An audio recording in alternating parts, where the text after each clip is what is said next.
Amazing. Rocky, I want to see you.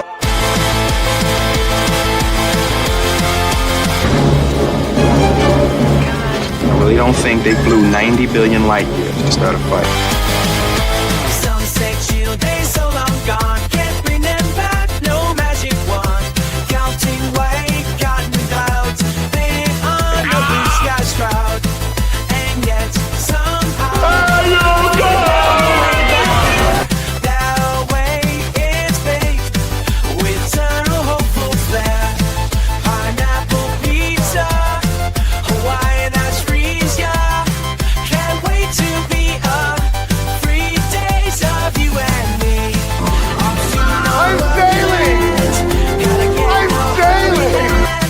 I just can't wait for 3 days of you and me. He's been cited by Forbes, The Wall Street Journal, Benny Johnson, Timcast, Dr. Jordan Peterson, and even the U.S. government.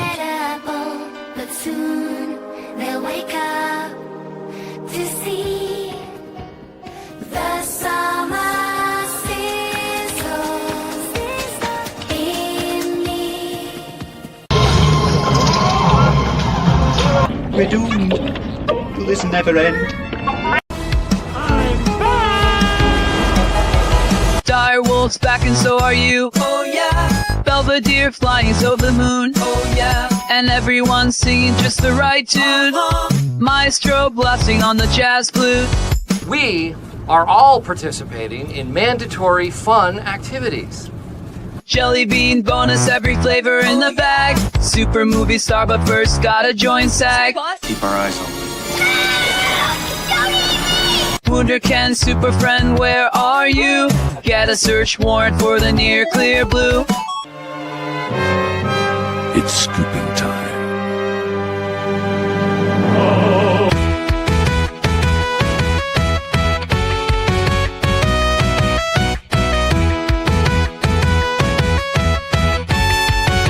And can't you believe that? We've been waiting on you, can't you see that? Put away the bad things they said to you. You are a sad, strange little man. Have my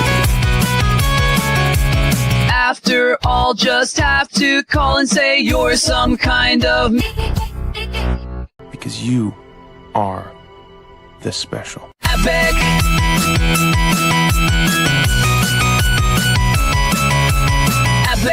Epic, yeah, that's what you do. I'm talking about epic, it's all you know how to do. You wake up blue to Epic, it's on repeat for you. Oh, epic. Epic.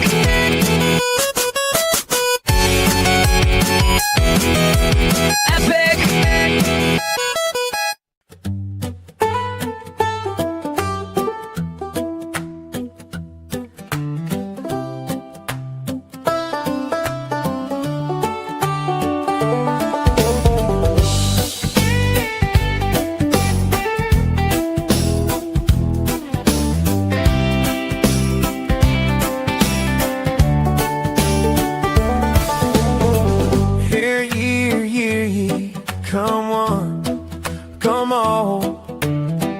to the never stopping daily strife, and it's called simpler times, they beckon so, floating on the water with no foam.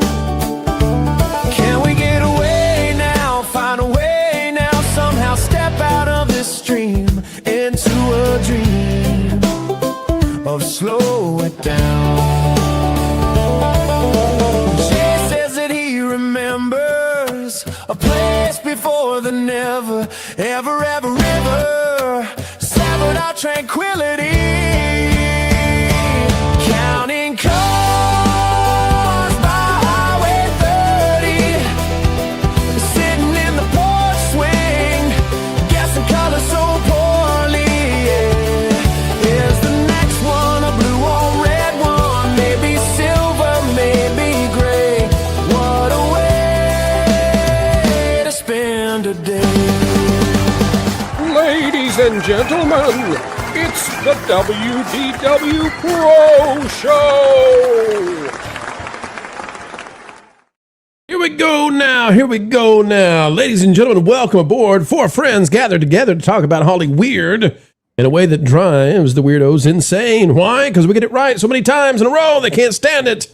We're no zeros here, folks, and we are here to keep you ahead of the culture curve. It's a special edition of the Pro Show. Welcome to Sunday night. We don't have one of those clips that we typically do. On Mondays, you know, we do the It's Monday. Then on Tuesday, it's Taco Tuesday. Wednesday is Hump Day, but nothing for Sunday because we don't do this. But Valiant Renegade has a case of the tummy ache or earache or headache. We don't know what's aching on Valiant, but something's not right, and so he couldn't do the show tonight. Folks, we're wishing him well. This is not something that we typically do, and we would never take over Valiant's spot. But it was 2 Sundays in a row, and I said, you know, the audience out there, they've come to expect that Sunday night is Valiant Renegade and Pro. By golly, we're going to do something. We got Lauren with us tonight. We got Marv. We got the man of culture. The man of culture? What is this? What is this a new name for you, buddy? I don't know. It just appeared. I'll fix it. The man of culture. Fix that. Not a cultured man, a man of culture. The man of culture. Well, it's true. Okay. Just checking on you. All right, folks, let's get those super chats. And by the way, Super Chat Golden Knight, 2 out of 30, we're on the way. If we get to 30, we're going to do a special Q&A. Can't wait for it. And also, Marv is going to be doing a special game stream tonight on that Game Place. We've been having a lot of fun. More nights than not doing a game stream. Marv, what's up on tonight's docket? Tonight we are continuing our playthrough of Spider-Man, the Insomniac Spider-Man game, in honor of Brand New Day coming out this week. Have I ever told you my French story about Spider-Man, Marv? No. It's been a few years. Lauren, do you remember it?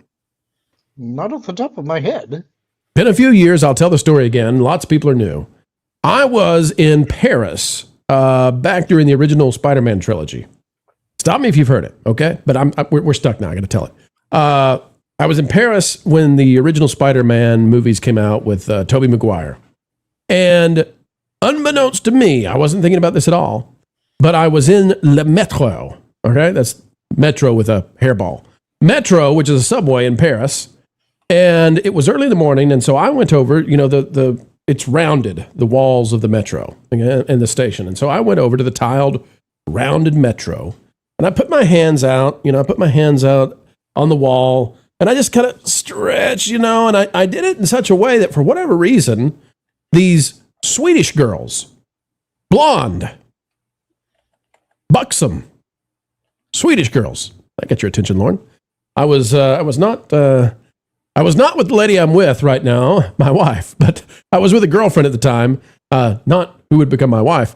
And but I try to be a good guy, and so I try not to pay too much attention. But the bountiful Swedish girls, the bountiful blonde Swedish girls, looked in my direction and said, "You say, Pro? How do you know they were Swedish?" Because they looked at me as I was stretching on the Metro wall and said, "Oh, Spiderman!" And I was like, "Oh, if I was single, I would be your Spiderman."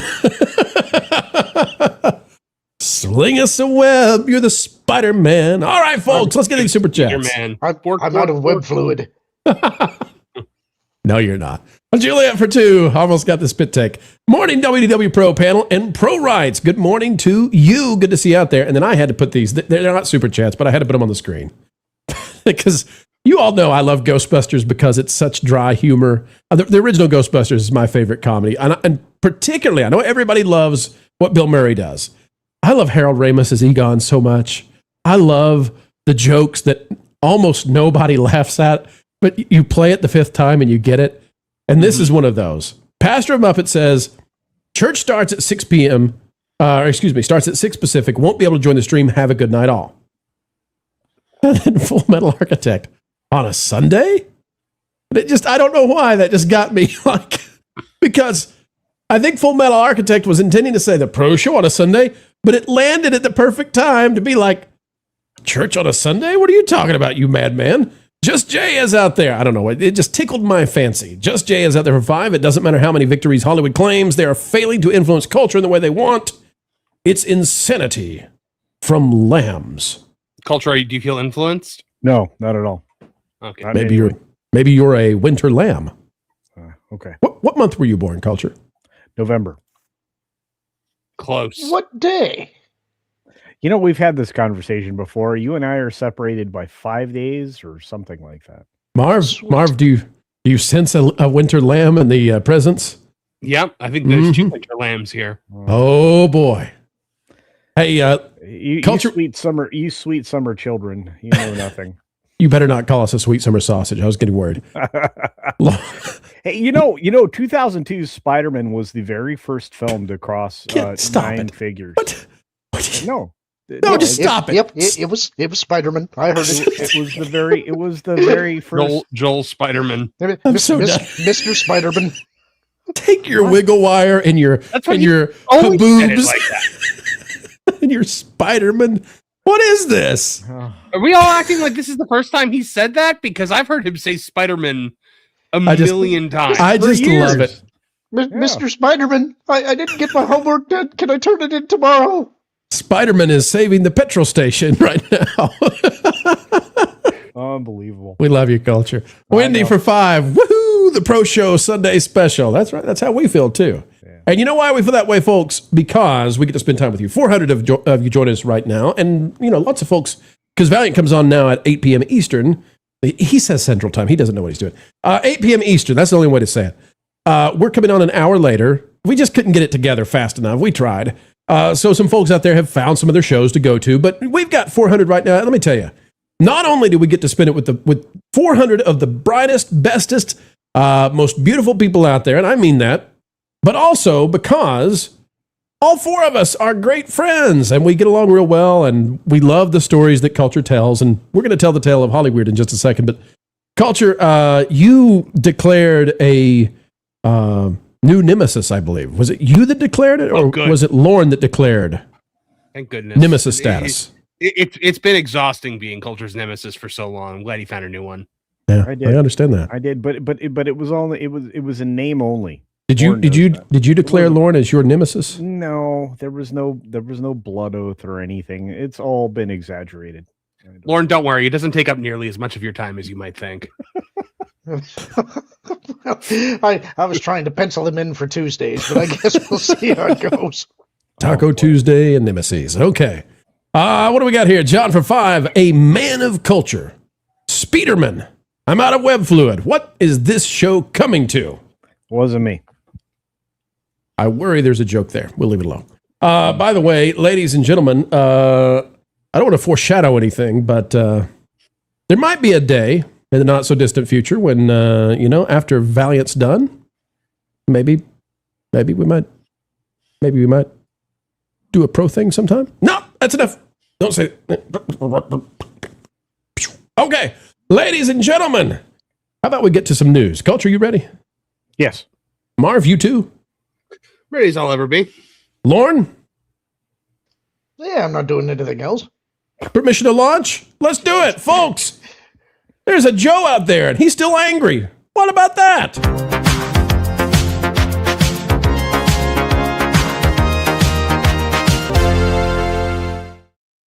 He's angry Joe, he's angry Joe. Oh, sorry, ladies and gentlemen, take a look at this. He's still angry, he's still mad, he's still enojado. Joe Vargas, known as Angry Joe Show, says, it's truly funny. You know what? Just cancel the whole first thing. We're done. Hang on. Nope, we're not doing it. We're not doing it. We'll come back to that in a minute, folks. Hang on.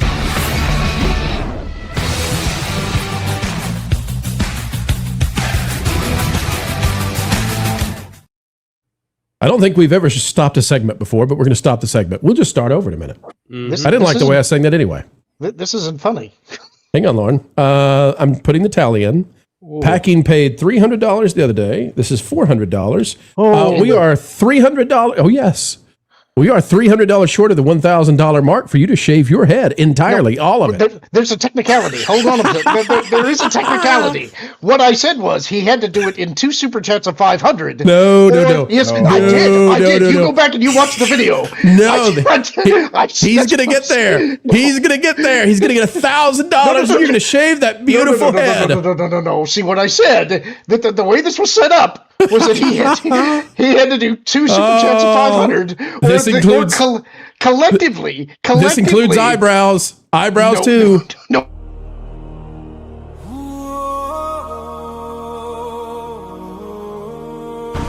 The shadow grows. We must act. The enemy has found the roost. Our arrows are ready, but we need a plan. Then we fly to Mordor. Flock for the plan. By the lines of Bruce, take that, you brave.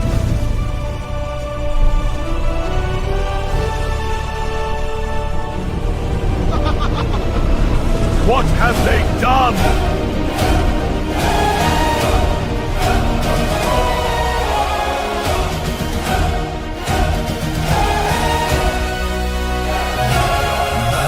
Whisper tales of fire and frost. I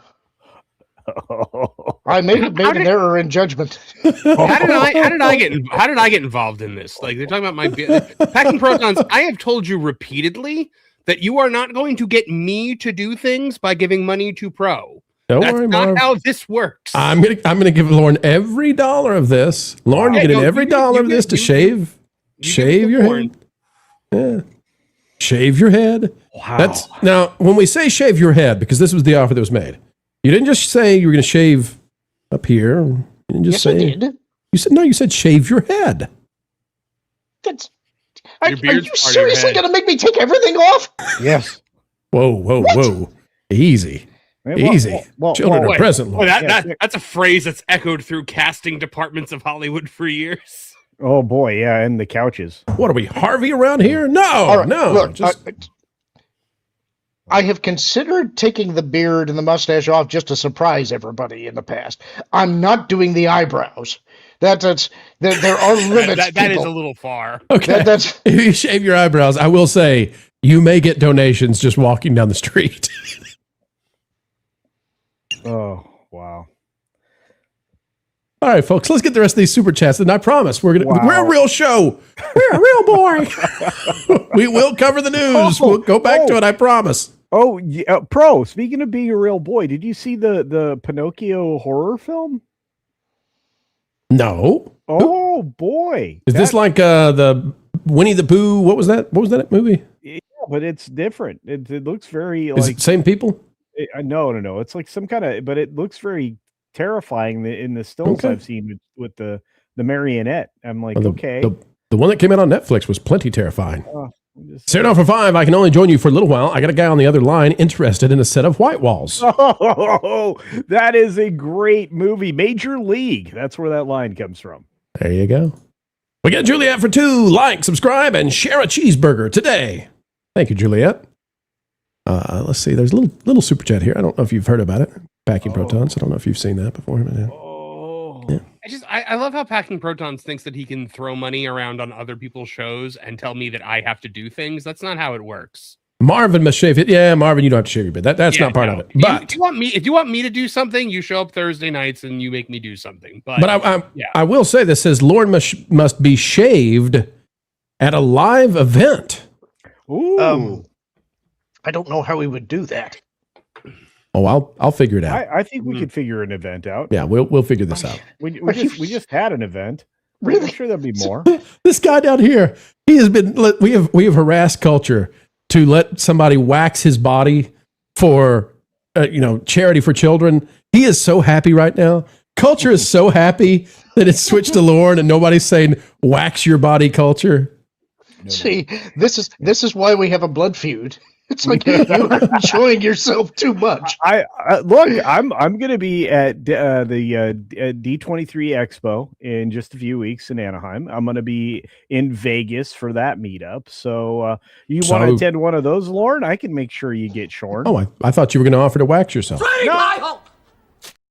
No. But like shorn Lauren, that has a ring to it. Shorn Lauren. Yeah. Interesting. You're all going to be mad when this is done. I just want you to know this. You're not going to like what you get. It's okay. We'll pencil it in. There are shaders. There are filters. We can put that beard back on. Put that thing back where it came from, or so help Little me. Squiggly mustache. I've got Gilbert Sharpie style. markers. I have Sharpie Let's see here. Brian Tellish says VR has a 9:30 start time on his channel. Well, let me tell you, VR has told us he's not doing it until tomorrow. Is that correct, Lauren? What I saw said, VR is not supposed to be going tonight, according to the latest thing we had. I checked everything and sent it over to him to clear it with him. So I don't think, unless there's some update here. Nope. I think it's just sitting there. I think Valiant is unfortunately ill. So if he starts, it'll be a shock to all of us because he said he was out. So anyway. Yeah. I don't think they're going to do it tonight. I think that's a placeholder. I think Valiant is not feeling well. John for 5, you guys have any military friends? Send him to a base barber. You know what? We could do that. Do a little charity for military families, that sort of thing. Okay. Cyrano for 20 for the Bad Buckaroo Banzai review. Never forget. Buckaroo Banzai is a great film. See, that's the review. Fisher Stevens is excellent. Thank you, Cyrano. I think we do this live. We have to get Cole Hauser in to make sure Lauren doesn't run away. Oh yeah, there you go. You know what? Cole Hauser could hold him. Cole Hauser could hold him down for us. Yeah. Hold him still. Yeah. I don't know why I have this thought of Lauren greased up. You need two. I don't know why you have that thought either. You need two giant 6'4" guys holding Lauren. This is not a greased pig rodeo event. This is not how this is going. So Kevin Apollo and Cole Hauser. Yeah. I love the idea of Lord. Just one on each side. Squeal like a pig.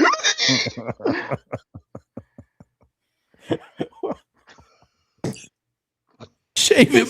This is the greatest idea ever. I love this. This is so fun. Oh my gosh, this is going to be great. Shave that Lauren. Oh. Spin that wheel. Shave. We can spin for $1,000, we can spin the wheel to figure out where we start shaving first. No. Come on now. This is a family show. And then we'll spin the wheel of piercings. That's right. Well, since we've got him hogtied, we hold a separate lottery for each person to get a chance to take the clippers across his scalp. We got to get out of this. Solstice, thank you for 20. It's so kind of you. Quick, get the shills. We need them. Shills, where are you? At least that's what I hear. Wait, what? Let's go. Jabba, right? Oh no! It's a Sarlacc. Star Wars Outlaws pre-order available now. Guys, this is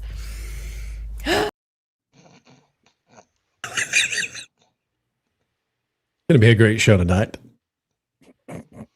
Packing for 37 months. How much would culture accept a wax? No. What has become of us? No. Oh, Juliet for 2. Lauren said 2 times 500 or 5,000 on the night. This is why Juliet is my favorite mod. I did say that. I did. We could go back to tape. He did say it. I don't remember that. $1,000. He's shaving. All right. Let's see here.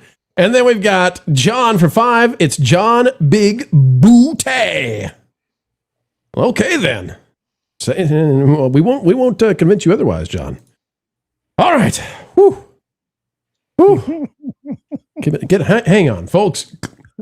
Click it and sip it. Click the like button. Let's take a drink of what we got. Here we go. All right. Coke Zero from a glass bottle. Water. I don't know why it tastes better, but it does. All right. Are we ready? Yes. Better segue. Let's go. Okay, I'm ready. All right, ladies and gentlemen. Angry Joe. Let's hit it again. Here we go. Not too slow. First story on the rocket.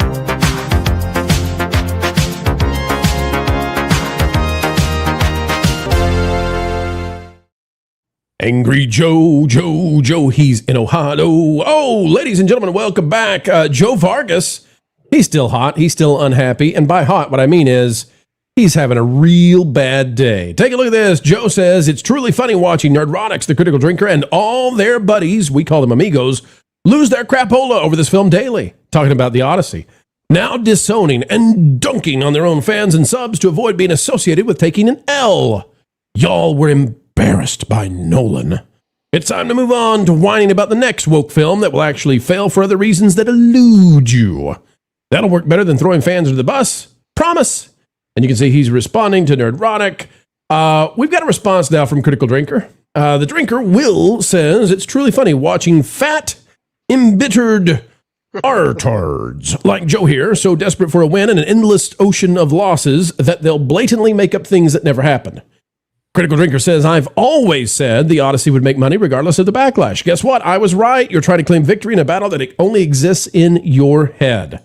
Now, surely, folks, we can say that, yes, the Odyssey is on the way to making money. It needs $750 million to clear into break-even status and beyond. Profit, they call it. And it is on its way to doing so. This film now has had only a 30% drop from the first weekend to the second weekend, and that is, frankly, just about unprecedented. So, Culture, you want to weigh in first on this one? Your thoughts on the infighting now, the battle? The wokies are trying to claim a big W on this, and Hollywood, is going to be doing the same thing. And real quick, Culture, I'll bring this to your attention, and I've liked this one. Carmen Lee says, the success of the Odyssey will be Hollywood's green light to go full throttle on woke. Woke isn't over. The right just enjoyed a brief taste of minor victories the past few years, then proceeded to devour itself with Egyptian plane conspiracies and pure retardation. Okay, so Culture, your thoughts on all of this over the Odyssey? Well, one exception does not make a rule. What happens is if you go woke, you go broke, and the one exception to the rule may be the Odyssey. That's the truth. Also, I take umbrage at the $750 million break-even point. Tell me why. Well, because I'm going to agree with you because you're right. We know $1 deal for Nolan is a major factor in this film. 20% of the proceeds after $20 million go right into his pockets. Second, you also have the IMAX fee, which at a current 25 to 29% take, IMAX screens are taking about that much of the total box office dollars.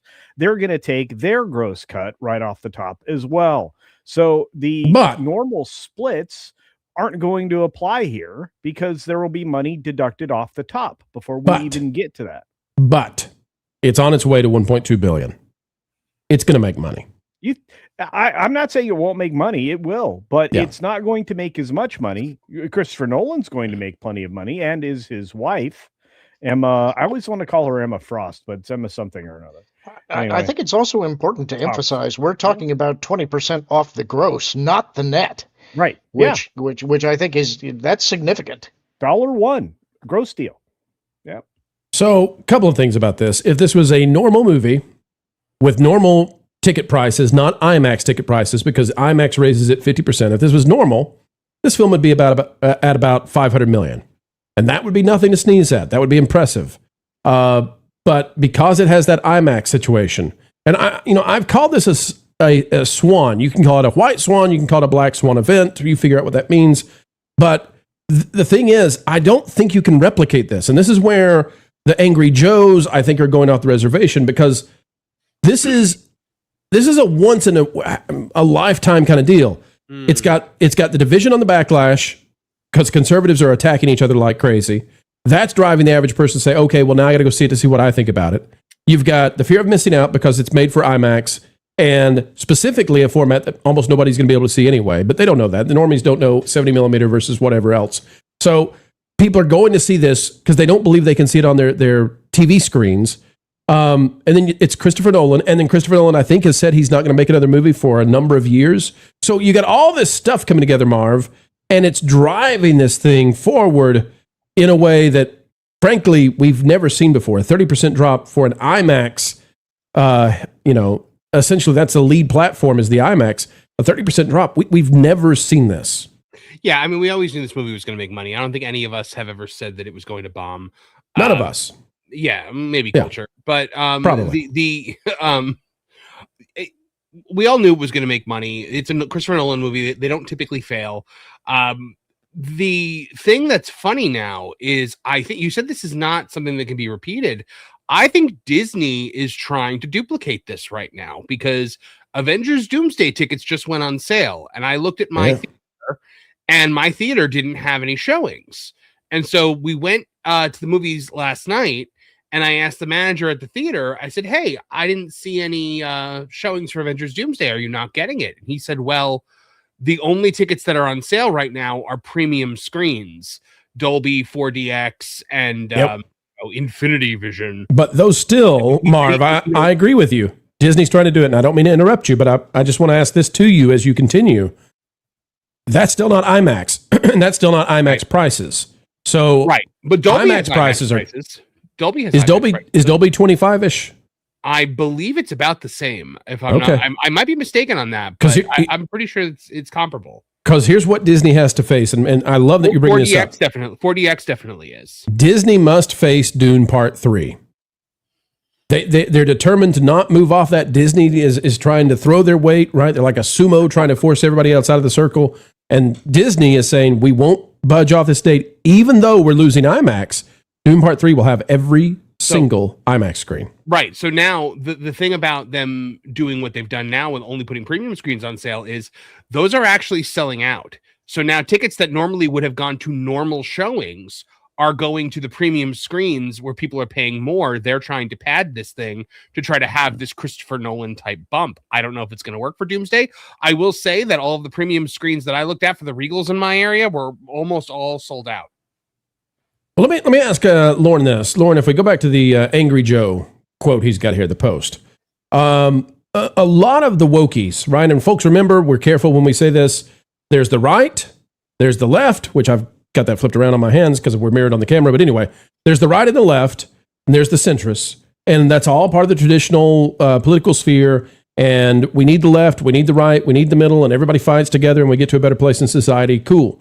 The wokies are a different thing. Wokies are not the left, although they are often conflated with the left. But wokies, the woke are postmodern neo-Marxists. Marvin, hit the bell. Thank you so much.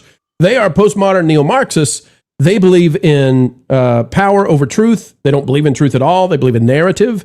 And they believe in oppressor classes and oppressed classes based on how you were born that you can never change and get out of. So, Lauren, those folks like Angry Joe, they're celebrating big time this film. And so whatever the right and the online right, whatever that is, however they want to frame this, this is seen as a huge victory by those in the woke camp. What do you think about that? And what do you think about them mocking, I suppose, channels like Critical Drinker and Nerdrotic? And they would try to mock us as well, but we got a pretty good track record, I would say, of calling this up until this past weekend. Boy, I don't know how to comment on that because I've seen this as kind of the most fascinating movie release of this year. Should they be celebrating? Should they be celebrating? Yeah. Well, Should the woke? Do you think the woke should be celebrating, or? Well, from my standpoint, if the movie is profitable, then that is a victory for them. So I would not be surprised. I would expect them to celebrate, sure. Whether that celebration can hold out to a different movie, I think, is the question. I think part of the reason that they're getting a victory here is because it's a Christopher Nolan movie. I think a lot of it has to do with the fact that it's Nolan. Marv, you thought something about that. What do you? So I here's the thing. I can actually apply this situation to a personal situation. Please. So I'm on Geeks and Gamers Play Wednesday nights. We play Mario Kart all the time. I'm terrible at it, and I lose constantly. And this is why they call you Mr. Blue Shell. Right. We are constantly playing. We play several games a night. I lose every single time. I have won one race, and I celebrated that like there was no tomorrow. And that's what's happening right now with the wokies because of this movie. It's one that finally hit after dozens of movies that have fallen on their face. Yeah, and it's like I understand they're celebrating this. I think they're going to try and use that to push as much as they can. I'm not sure it's replicatable. I'm still really fascinated that we haven't seen the drop on this movie like I thought we would. In that sense, I think that I've been surprised that the movie is doing better than I thought that it would. At least if you looked at the numbers without adjusting all of the ticket price and the IMAX stuff and all of that stuff, compared to other movies, if they were on the same field, it's doing better than I expected. And I've been trying to think about what does that say about the audience? And I think part of it is that, again, it's Nolan fans is some of it. I think some of it is that maybe some people are not familiar with the Odyssey and are not aware of how it diverges from the text and are just interested in seeing it to see what it is. There's another bunch that are completely divorcing it from the text that are familiar with it and just see it as a movie and just want to go see a movie and be entertained and don't really care about the context. And so I think there's a number of different camps, but I do think this is sort of a fascinating box office result, especially when you look at the spread of how people are reviewing this thing. I think we're going to be looking back on this thing for a year or more, trying to figure out what all of this means. It's fascinating. I think that the most relevant number is the one nobody's talking about, and that is the actual attendees, the butts in the seats, the things that we talk about regularly, because of the premium pricing and the average ticket price for these IMAX PLFs or any of these Dolby Laser or whatnot. Those are about $23, not counting the fees that are associated with them. So, on average, if you're charging $23 to $25 a ticket, your receipts, your gross receipts are going to be inflated. So it's kind of going to misrepresent, the common audience and only represent the premium film goers, which again, entertainment dollars are limited these days. So are people going to spend the extra money to see Spider-Man Brand New Day, or are they going to be willing to do as Marv suggests, that they're willing to spend more to go see the Doomsday mess? The third weekend is going to be so fascinating because again, we're in uncharted territory. Yeah, I don't think they're okay. So think about it this way. There is only so much bandwidth. There are only so many people who are willing to go to movies. There's a cap on this. There's only so many people who are interested in going to movies will go to a theater, unless you have something like a Top Gun Maverick, which pulls non-traditional moviegoers to cinemas. Okay. This coming week, we are going to get Spider-Man Brand New Day, and if it pulls the numbers they're saying that it's going to pull $200 million plus, not driven by IMAX, then you got to wonder, surely the Odyssey will have a huge drop-off, because how can it still have moviegoers? Everybody, to get to $200 million plus, everybody, and that's domestic, not global. They're talking about maybe a $500 million opening. So, but I'll tell you this, on another note, the winners of this year, and folks, hear me clearly on this one, and panel, feel free to weigh in. The shocking, surprising winners of this year, Tom Holland and Zendaya. Yeah.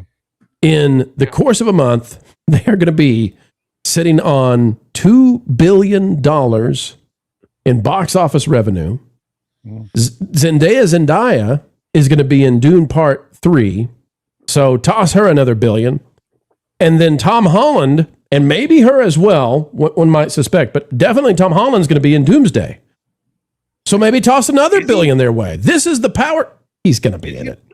I don't know. The leak says he's going to be in it. This is the power couple of Hollywood, even though we mock them, even though Zendaya. Marv, could you make the face that Zendaya makes in every movie, please? Do you have that? Yep, that's about right. That's about exactly right. Marv, you were the perfect person to go to on that. Despite all that, they're making money, baby. They're making money. Show me the money, and they're showing it. Everybody's in agreement. Nobody's going to disagree on that. Yeah, okay. No, they are going to become the new Hollywood it couple, I think, which is hysterical because neither of them wants anything to do with the greater Hollywood. Get out of here, T Swift. Tom Holland has said repeatedly he wants nothing to do with Hollywood.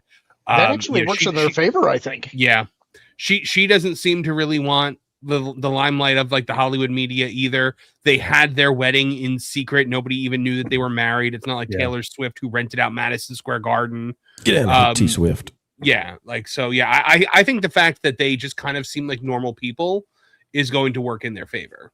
Yeah. All right. Last thing on the Odyssey before we wrap this. This, I think, is part of what is driving that second weekend. Because I think a lot of people had morbid curiosity. Dave Rubin, which this is an unfortunate freeze frame. I apologize, Dave. We didn't do this on purpose, okay? There you go. Goes to see it, just like Ben Shapiro, raves about it. We've got friends who've done this. We've got friends who hate it. It's all good. But it's the comment section that he talks about that he's taking fire from the right that's so interesting to me. And I think this is part of what drove what we've seen, is people just saying, okay, I don't understand how we can have this gulf between the people I trust. I'm going to go see it and judge it for myself. Here's Dave Rubin. I saw the Odyssey over the weekend. I'm going to just address this for 1 minute. I'm not going to give you any spoilers or anything, but if you do not want to hear anything about anything, you might want to mute for the next 60 seconds. But I'm not going to give any spoilers. I'm not going to say a word about the plot. I want to talk a little bit for a moment about the narrative around it, because, we covered, and everybody online was covering that there was going to be all this wokeness in the movie and the admittedly odd casting of Elliot Page, who was Ellen Page, beautiful young girl who Nolan had worked with in Inception, and she was in X-Men and a bunch of stuff. And then Lupita Nyong'o was in it, which was obviously miscast because the chances that back then, 3,000 plus years ago, although it is a fictitious story, that there would have been a black woman. There was all this stuff. And everybody, and what I said last week when we covered it was, you know what, I'm not going to get pre-outraged. I was curious about some of the casting for sure. And as it comes to anything that comes out of Hollywood, I'm always worried about the wokeness stuff. But I was like, I just didn't want to prejudge it. I just want to say one quick thing about the movie. It was spectacular. It really. Okay. Now, what else is spectacular is Dave Rubin's hairline. I mean, look at that. That is, how can this be? It's impressive. All right, guys, but I saw it. I don't see how others didn't see it as woke. It to me, it's obviously woke. Now, it's very masculine, but sprinkled in that masculinity is plenty of wokeness. And I think that the woke side has seen it that way. So final thoughts, guys. Did this effect of these commentators saying these sorts of things drive people to say, I got to see it for myself?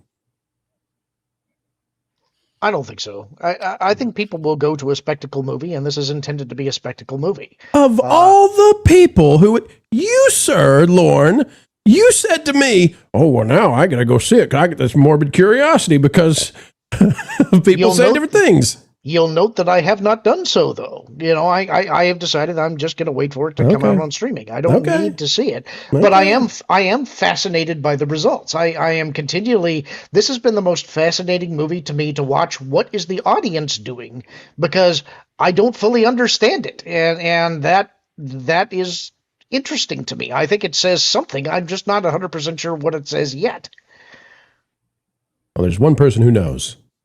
Angry Joe, he's in Ohio, did I say Dodo? Oh, go ahead, Mark. The funny thing about him is that what he's reacting to is they were all sharing this clip from the Critical Drinker subreddit about somebody saying this movie wasn't going to succeed and pretending the Critical Drinker said it. Oh, so straw man, perhaps? Oh, yeah.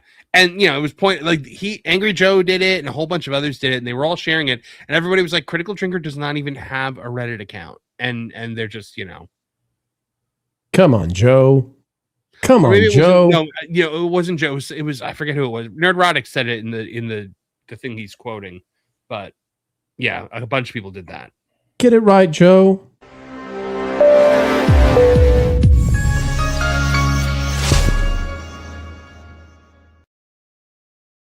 All right, we got super chats, and it looks like, Lauren, you've been doing some special stars out there. We must have some great super chats that have landed in here. Rob in Tennessee, member for 4 months. How did we devolve into men's hair removal? I question this every day. But for $1,000, hey, wait a minute. Look at this. Hold on. Full screen this. Dave Rubin, eat your heart out. Look at that. Oh, my. Got to get a, what was that? What was the one where the ladies used to put the shampoo on their hair and then they made all the sounds and people thought it was essence. Herbal Essence. We need to get an Herbal Essence for Men commercial for culture. He's got the urge for herbal. Sounds good. John for 5. That's a line from Buckaroo Banzai. They kept calling him Big Booty. and he kept correcting them. I suggest you not correct anybody who says you got a big booty, okay? Just live with it. Just own it.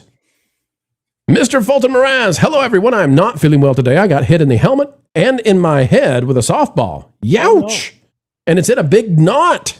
Please keep me in your prayers for me, and I am in the hospital. Well, Mr. Fulton Moraz, we definitely will. I'm so sorry to hear about that. I had a scar for a long time. I didn't know scars went away, but I had a scar for a long time. I was running to first base, and the third baseman, I'd hit the ball, third baseman throws the baseball and hit me right in the eyebrow. And you know how hard somebody's throwing a ball to try to get you out. And so I feel your pain. I know what that feels like, and it is not enjoyable. So, Mr. Fulton Moraz, we are wishing you a speedy recovery and hoping you can get back on the diamond real fast. Let us know. Was it slow pitch? How did this go? And did you get it to win at least? We hope you did. Kenneth LaRoque is out there for 5, 20% of the studio gross, not the box office gross, minus the $20 million he's already got. Okay, so studio gross, which is going to be minus taxes and... No, that'd just be minus taxes and theatrical cut. Okay. All right. You know, Valiant is the kind of guy, he should do a Sunday show. Valiant's the kind of guy who would know this exactly, but maybe a Sunday show is in his future. Knitson is out there. Kintizen. For 5, the real problem is the $800 million mountain every studio wants to climb. They have forgotten how to make movie experiences. You know, on this, I can agree. We've had some films that have done well enough, but a lot of those have been made by YouTubers this year. YouTube content creators have taken over the cinema. Whether it's Backrooms or some of the other films, doing just swell there. Cyrano has 600 joules for a mic drop. Well done. We've got to nail the 10th, dropping his 10th, yet again for 2. Is it a battle if only one side was fighting it? A great question. Tom is out there with 10 joules, dropping a happy poop. It's a poop. Well, things we say. Packing protons for 2. Mrs. Culture should set up the culture waxing price. Culture, what would the boss say about having your body waxed for charity? Don't do that. I can actually hear her saying it now in my head. Yeah. I can also see her patting you on the back and be like, nope, not going to happen. Yeah. John for 5, have any of you watched the new Evil Dead movie? Got a rating worth seeing? I'm curious but cautious. I've not seen it, but it does have a house at Halloween Horror Nights this year. I have not. What are you drinking over there, Marv? I have an energy drink. It just about killed you. You drank it, you're like, hang on, let me see if I can do an impression. You drank it. I don't know, but it's horror house. They're going to do one. Okay, yeah, I was exaggerated. I just ate something really fast. So. Oh, okay. I thought you actually accidentally gulped some air. And anyway, okay. Culture, Lauren, you guys seen Evil Dead? Have not. No. Okay. All right. Well, I'm sorry, John. We've got no answers here on that one. To nail the 10th, for the 10th time, again, for 2. So a win in the style of a Doyle rules. Listen, they'll take any win they can get it. I'm going to say the Odyssey, I still don't believe it. They can replicate it. Maybe they'll try with Doomsday. John Maynard for $4.99, setting us on the 7 Cs. Per Valiant Odyssey break. Per Valiant, Odyssey's break even is $1 billion. Even if they hit it, I'll be like the doom of the it'll be like the doom of the Rise of Palpatine. Yeah, so Rise of Palpatine was even more than $1 billion, I think, for the break even. Okay, let me look at the Odyssey numbers again. I'll talk to Valiant tomorrow when he's feeling better, and I'll see if I can figure out exactly how we're laying on $1 billion. I believe it, but let me look at it exactly. Cyrano for 20. I'm in the camp of wanting to see it when it gets to streaming. The fact that Nolan filmed it specifically for the IMAX experience and for Oscar consideration vexed me. He still makes great visual experiences. That's why I got a 6.5. I enjoy a good vexing from time to time. Ooh, nothing like a good vex. I give it a 6.5. If it were not for the visuals, if it were not for the cinematography, the technical triumph that it is, it would not have got a 6.5 for me. So that definitely lifted the experience, I would say. Redisaurus, 400 joules, giving us an eggle. Nothing like a good eggle. We got Cherokee for 2. Should have been Harry Sisson instead of the page. Turn the page. Tanil the 10th for 5. I mean, remember what it's up against? That's still like being the prettiest resident of the leper colony. I'm not sure this will be an easy spin. Well, Tanil, if you're right, if Spider-Man comes and knocks it out, they'll be crying their eyes out. You know what's fascinating? Literally. I went to see Toy Story. My wife had not seen Toy Story 5 yet, so we went last night. What was her response? What was her response? She said, better than 4, but not better than 3. Basically what we said. Women love the movie. I'll just tell you, there's something going on there. She liked it, but she didn't love it. Okay. Yeah. Good. That's that. Yeah. But the theater was packed, which I was shocked about. Yeah. The numbers that we've got on the Toy Story 5, I would say it was rare for it to be packed this past weekend. That 70s rock fan for 10. Culture Casino looks like he's in a shampoo advert when he runs his hands through his hair like that. Yeah. Thank you. Thank you. We just call him Fabio around here. He's a pretty guy. Lou Wasserman's Ghost is out there. Lou, good to see you. For 5, Holland next plays Fred Astaire. So we'll see if it is him or the character of Spider-Man that truly draws the crowds. I don't think him playing Fred is going to draw the crowd because I don't think the young peeps have any clue who that is. But I could be wrong. We'll see. We've got Tom again dropping 2 jewels for a silver star. Go silver. Hi-ho. Go star. Flex Honcho for 5 went and saw The Fifth Element at the theater this afternoon and had a blast. Lauren's favorite movie. Yeah, Lauren loves it. It's a great movie. Lauren recommends it with now Whoppers? You're really going to be Lauren's nemesis. That is the first movie in my life that I ever actually wanted to walk out of a theater for. Did you see Tron Ares? No, I did not see Tron Ares. It would have been the second. Yeah, but Lauren, he gets the call from the thing in space, and it makes his like hair dye run or whatever it was. It was so good. I didn't do it, Marv. It was so good. This guy right here, he's misusing the controls. He's got controls, and he's misusing them. You put Marv back on the screen. It was chocolate sauce. You do it, Marv. I'm sorry. That was not us. Sauce. I don't think it's a good movie either, but All right, we got Red Tigress out there. Red Tigress, good to see you. I'm telling you. You know what? I didn't do this before. Let's click the button. It'll do Lauren and Apollo stuff. We'll fix it, folks. I promise. And we've got a system to fix this real soon. I know it's been kind of an annoyance, but we've had 2 folks dropping lots of cash, or 3 really. So how about we take just a moment to say thank you to them before we get to that next news cycle. Here we go, starting with Cyrano.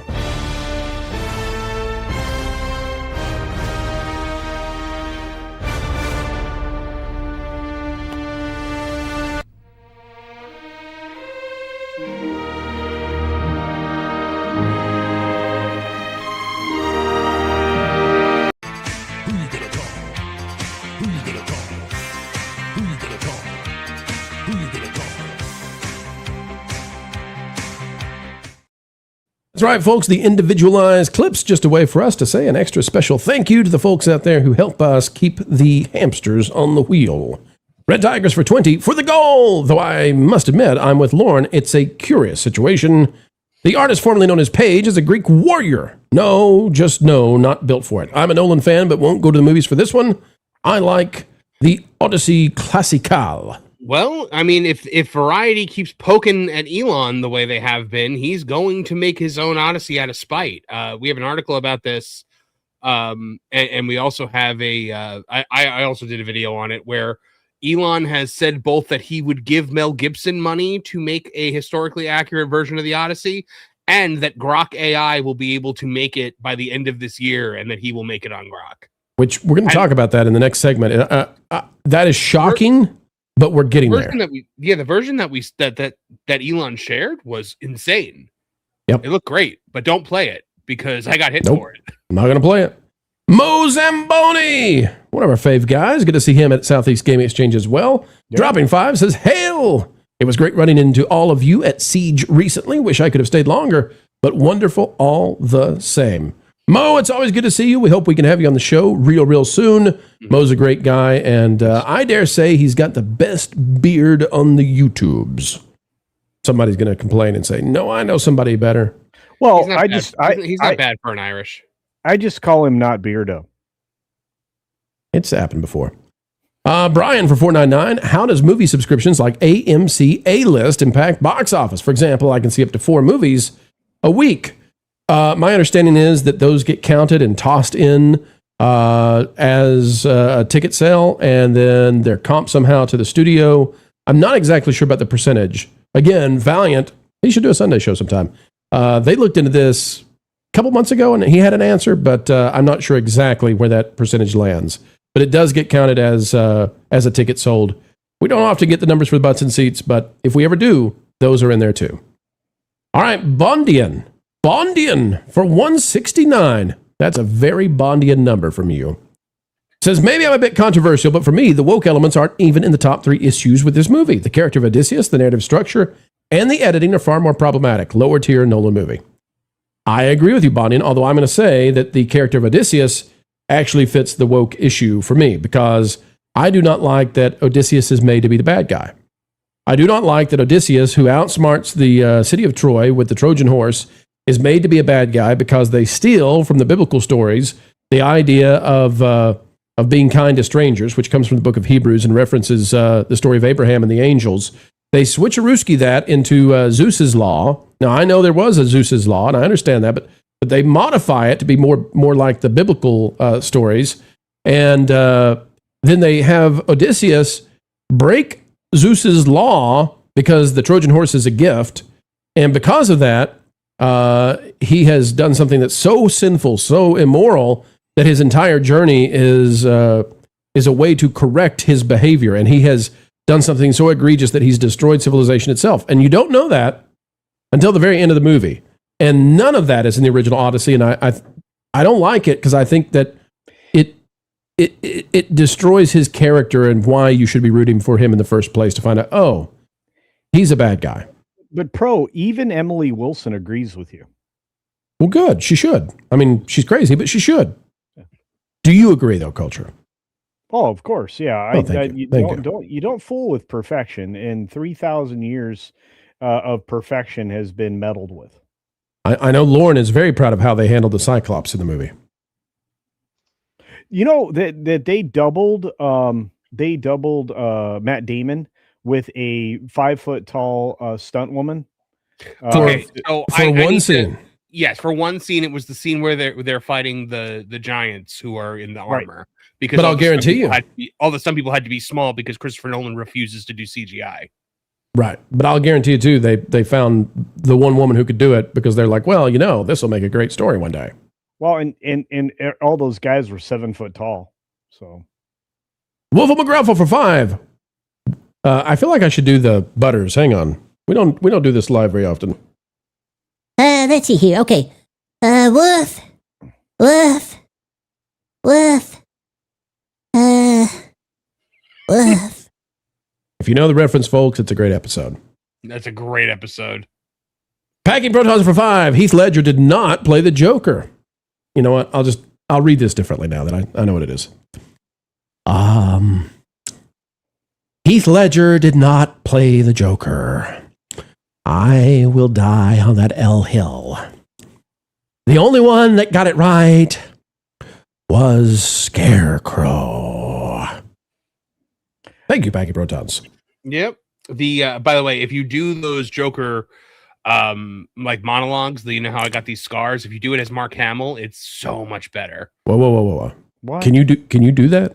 Or do you have the capabilities? Do we have the capabilities to do so? Hold on. You want me to pull Ladies up and the gentlemen, line? we're ready right now.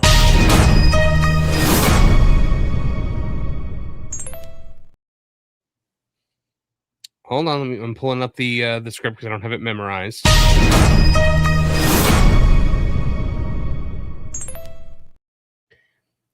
You want to know how I got these scars? Well, my father was a drinker and a fiend. Well, one night, he goes off crazier than usual. Mommy gets the kitchen knife to defend herself. Oh, but he doesn't like that. Not one bit. So, me watching, he takes the knife to her, laughing while he does it. He turns to me and says, "Why so serious, comes at me with a knife. Why so serious? He sticks the blade in my mouth. Let's put a smile on that face. And, why so serious? He's destroyed his sound gate, ladies and gentlemen. He's destroyed his sound gate with that one. Marv, fantastic job, man. Thank you. You got that knocked out. Sean is out there for 24 months. Whoa, whoa, whoa, whoa, whoa, whoa. Sean, that's a membership birthday. Happy birthday! 2 years. Lauren, you didn't answer Lou's question about which culture. Did you seriously? Did you seriously clarify for people how many years 24 months is? Well, yeah, but at least I didn't sniff my fists. I mean, come on. Thank you, culture. I'm so glad you took the time to be like, it's 2 years, everybody. Lauren, you didn't answer Lou's question about which movie you prefer, Highlander or Fifth Element. Also, are we going to talk about Paramount caving and to the pathetic injunction by California until 27, the attack on mergers? We've talked about that some. We're going to come back to it tomorrow and talk more about this. California is going to lose badly, and they're going to lose Paramount, Warner Brothers, CNN, Discovery, like all of it. All of it's just going to leave California and leave. California's going to be Detroit. I mean, honestly, it's going to be like Detroit. I'm willing to bet that someone has pulled David Ellison aside and has said to him, if you let CNN go in this one, we'll back off. He's not going to. I guarantee you it's been floated. Yeah, they're going to leave. It's going to be like the inverse Beverly Hillbillies, you know. It's going to be like, Tennessee is the place you want to be. All right, Lauren. Lauren, answer, please. Reverse Beverly Hillbillies. To honestly answer the question, I would probably have to watch The Fifth Element again because I have not seen it actually since it was theatrically released. So there is a distinct possibility that if I watched it again, my opinion might change, but I kind of doubt it because I really hated that movie. My guess is if I was just shooting off the cuff, I probably like Highlander better than The Fifth Element. That's mighty high praise from you, Lauren. Mighty high. Best I can do with those two pictures. Cyrano is out there for. It's like me trying to juggle like which one do I hate more, Garbage Pail Kids or Rainbow Bride and the Star Stealer? Cyrano, member for 26 months. Have a great evening, Pro Familia. Thanks for letting me be a part of this wonderful family of friends and channels. Cyrano, you're welcome here, seen, appreciated, and heard. John is out there again, dropping 10. Am I having a Mandela effect? Oh, here we go with those Berenstein Bears. Or is it Berenstein? For years, ever since I read the book, I would have sworn the wordplay is no man. But lately, everybody's talking about how they should have done the nobody wordplay.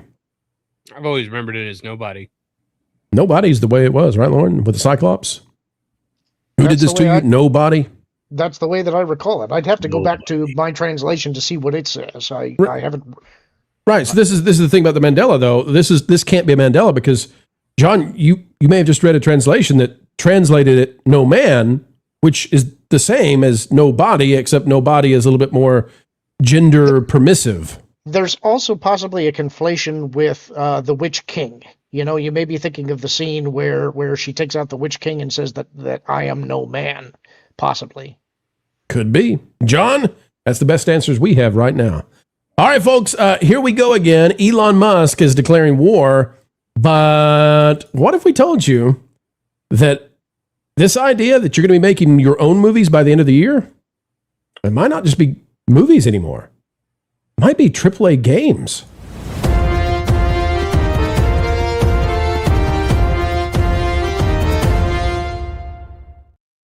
Hollywood just might be cooked, and you're looking at it right now. Not only are, individuals making their own movies with single prompts, but now people are making their own AAA games that look like they could run on modern video game systems, like Xbox Series X and PlayStation 5.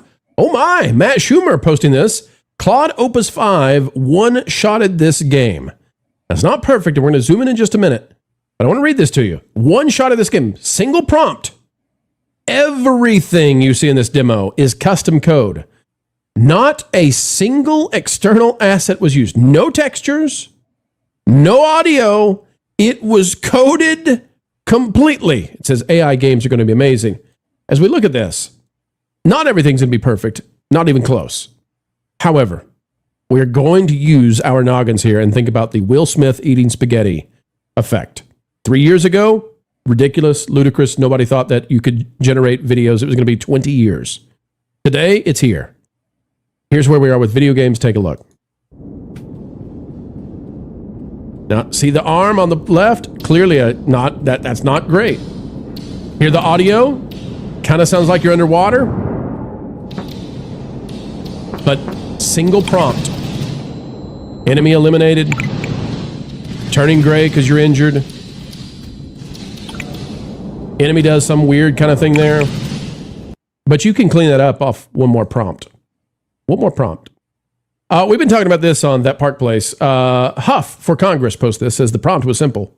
Everyone is calling Steve Rogers in the new Avengers movie Captain Shirt Pants.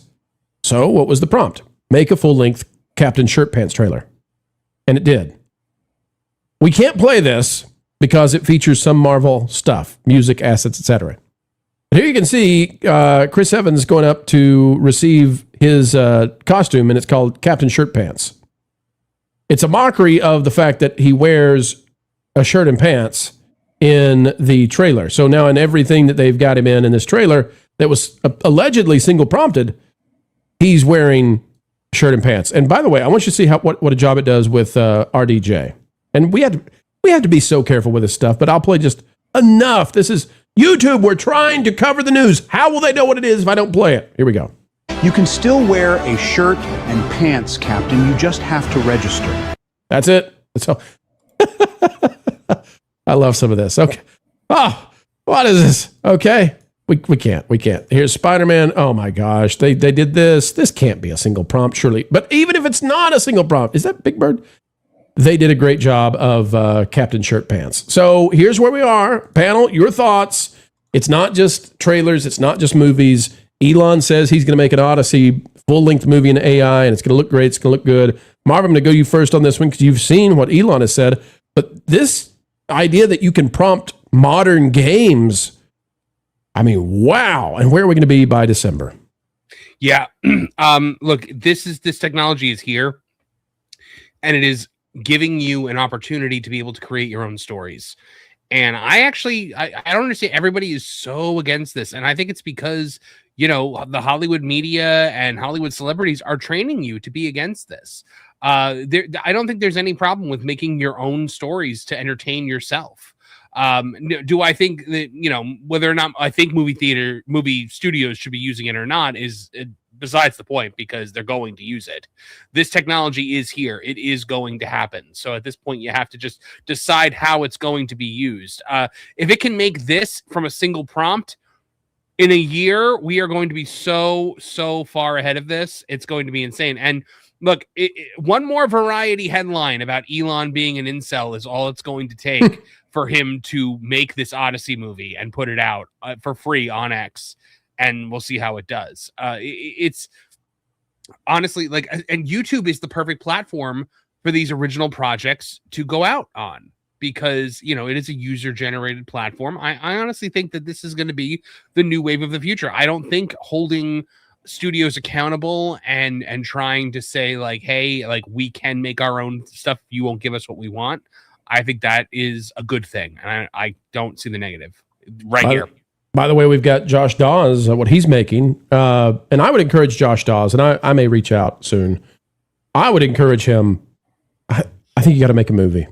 I think you got to make a full-blown 90-minute The Adventures of Mary Sue movie. This has to happen. This must happen. And then let's shoot for theatrical release. Josh Dawes should be the guy because he's a genius from Disney who was fired from Disney, laid off a few months ago, not because he's bad at his job. Obviously, he's not. Fired because Disney wants to get the cost down. So I think you can make this but here's the idea.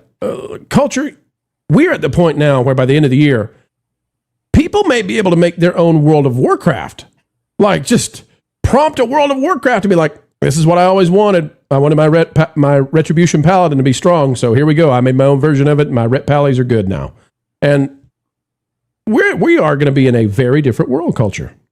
Yeah, and I think and that's going to speak volumes, especially with the delayed release of GTA 6, because I want to talk about games. Well, now wait a minute. For those who don't know the delayed release of GTA 6, tell them about it. Well, it was delayed. I don't know, Marv, 4 times. We're getting it around Christmas this year. Times. So its current release date is when? It's around Christmas. It's November. Right, Christmas of this year. Which you're saying, Culture, that they've made a huge mistake because they're going to be coming out now at a time when people are like, make my own game. Like you or somebody else that has some prompt foo can really dig into the game and kind of create their own version.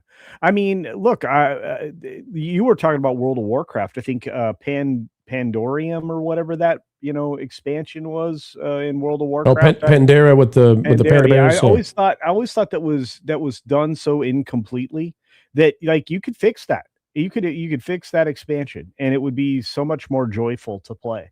I think that Josh, as you suggested, should do even more than he's already doing, because he clearly has the talent and he definitely has prompt foo.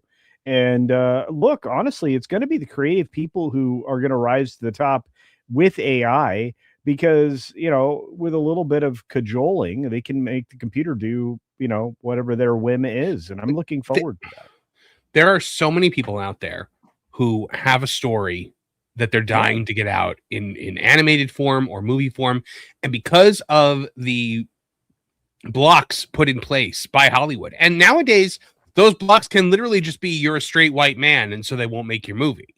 Those blocks are gone. You can take your writing, your creativity, your concept, and bring it to life using this technology, and actually get your story out in front of people without having to play the Hollywood game. How cooked is Hollywood, Lauren? Lauren, go ahead. I think it depends on how you look at it. The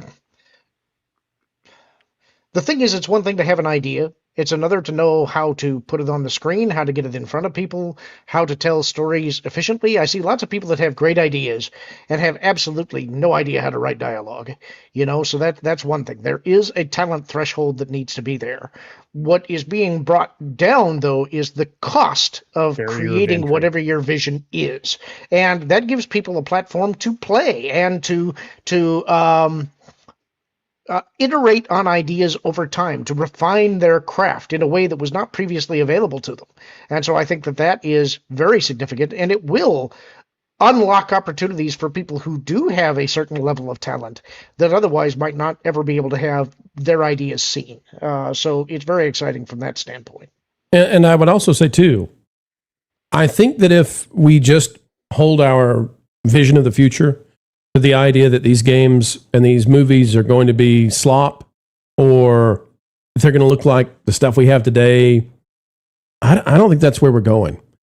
I think that if this stuff, if you compress the price to just about nothing, the price of compute, so you just eliminate 99% of the cost, and if everybody has the same AI capabilities, right? If everybody who can pay $200 a month or whatever for the Frontier models has this, then what's going to separate it is who's going to make movies that we've never seen before? Who's going to combine live action actors with this in a way we've never seen before? Who's going to make new genres of games we've never even imagined yet? And who's going to do that at 100 times scale, anything we've ever experienced, because they've got a team of people all doing this with a singular pipeline workflow, Lauren? Can I bring up a chat that I see here in the chat? Sure you can. This is from producer Elena saying, yes, but they are siloing the algorithm quickly to not get your ideas shared. We'll have tons of talented creators making better content with nobody able to see it. They control the algo. I'm actually going to push back on that, and I'm going to give an example that is actually several years old, before the algorithm started getting quite so restrictive. But it's funny because it impacted me directly. I used to be part of a LAN gaming club way back in the day before everybody had high-speed internet, and we would get together once a month. We would all lug our computers down to an auditorium that we rented out every month, and we would play multiplayer games. And we had this gaming club that we would get together with, and there was a big annual event. One of the guys was an audio producer, and he liked to do parody songs that were gaming related, and we recorded in his studio a few times a few songs, one of which, believe it or not, was a parody of a Weird Al song. And this is one that I sang lead on. And we passed it around amongst ourselves at the LAN parties, and sometimes we get together with other gaming groups, and they ended up copying it, and it ended up distributing throughout the internet without anybody really knowing where it came from. And one time, 10 years later, I stumbled upon it on YouTube because somebody had put it up and had put a whole bunch of Team Fortress 2 graphics behind it, and they had put in the description that there was this really weird Weird Al parody song that was out there that was parodying one of his songs but had Team Fortress 2 lyrics in it, and they had no idea where it came from. And I was shocked at this, and I popped up in the comments and said, I can tell you where that came from. Here were all of the people involved, and I tagged all of our old gaming buddies, and they jumped in and started talking about it. So there are things that go viral that you can't really control with an algorithm. If something hits, it hits, and it will find a way to find an audience because people will pass it around themselves if that's what it takes. Not everything can be so tightly controlled that only the approved product gets through. And I would say that pre-Elon owning X, the control of the algorithm was far more, the gatekeeping system was much stronger. I think now that Elon owns X, I think that people are going to be able to find stuff, especially, I mean, listen, there's a power in gaining followers, right? There's a power in having subscribers. There's a signal boost that can be given once a platform has that. But those platforms are going to find the best games, and they're going to share it out. They're going to go there, and we're going to see what happens. But movies, games, everything, folks are going to be making these in 2027 in a way that I don't think the average person recognizes at all. I would say Hollywood is cooked. I think the gaming studios are cooked. I think the individual is about to win.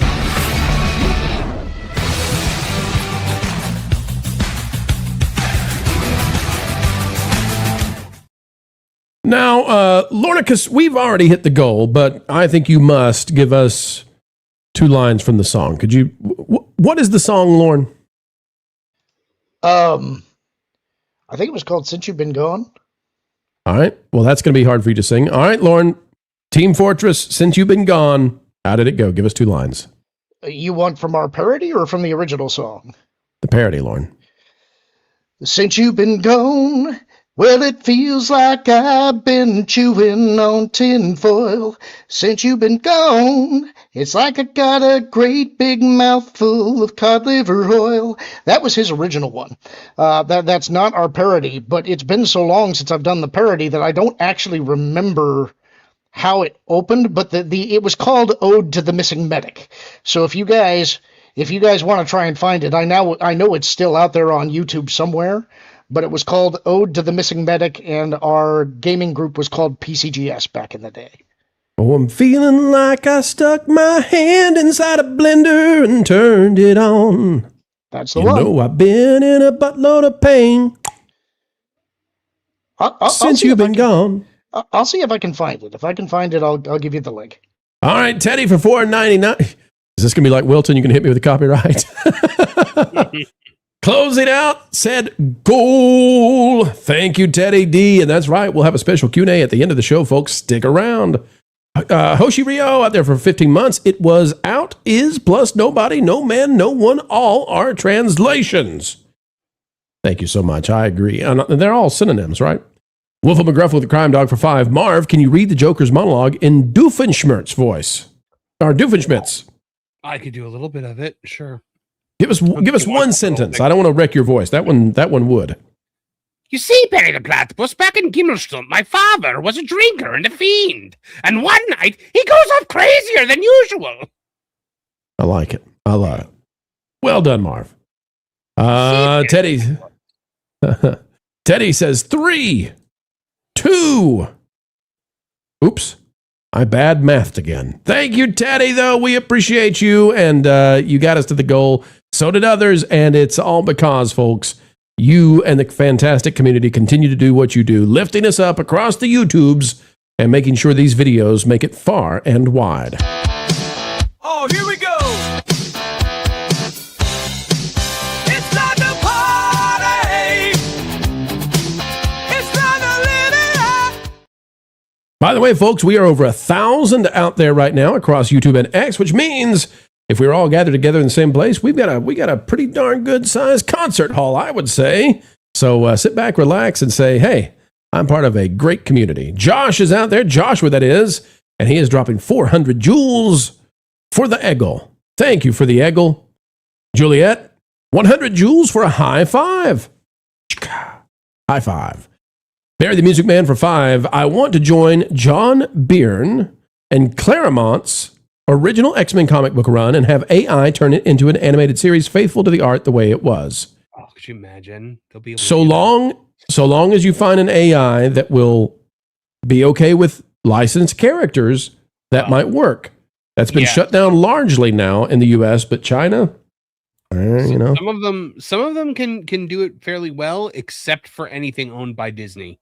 Anything owned by Disney, even Grok now is like no. Right. Well, if you have your own in-house AI LLM, sitting on a laptop or something, maybe you can skip some of those moats. Oh, here we go again, culture with, I've got a greenhouse. I've got a data center in my backyard. Let me teach you how to homestead with a data center. oh, here we go again. Didn't talk about any of that. But You, okay. culture, I know what you're up to. Okay. What? Listen, who else? Why would anybody need a braided fiber optic cable unless that's what you're up to? And a modular nuclear reactor. Why is that in your search history? I was fascinated. I thought those would be kind of handy to have. Yeah, it's not for purple potatoes, nor for yams. We've got Dogepal for 2. What do we do about the Odyssey and its media stands? Sit back, relax, and let the winning continue. Let them have one. They need one. Yeah, let them have one. It's like a pity point. Packing Protons for 2. It's really the first time that, the anti-woke crowd have gotten one wrong. I can't think of many that have, that people have said like, oh, this is a culture war thing, and then it succeeded. This is kind of the first one, and it's because it's Christopher Nolan. The Washington Generals were allowed to win one game, guys. So to stick with the parody theme of the night. For the first time in forever, they finally got a win. John for 10. I'm still stuck on this memory of no man versus nobody. The Greek word is autos. It seems and can be translated as either one. Just found multiple examples of both. John, you're digging down a rabbit trail. There's no telling where you'll end. Could be in the Matrix. Timu Dr. Demento has become a YouTube member. Welcome aboard. Happy to have you, and thank you for joining us. And for $4.99, happy Sunday to all. Thanks for all you folks do. Well, we do it because of you, ladies and gentlemen. Without you, we do none of this. The dream to stream comes true because of people like Packing Protons for $400. About $400. Oh, Lord. Oh, Lord. I'm going to call you Babyface real soon. Just to be clear, that was the original one, right? Not a second one. Nope, it's the original. Okay. We are currently at $700 towards the goal of shaving you, Lauren. Which I will reiterate is not what I initially stated. Not. Lauren, what is this you've sent my way? We have the video of you singing the song?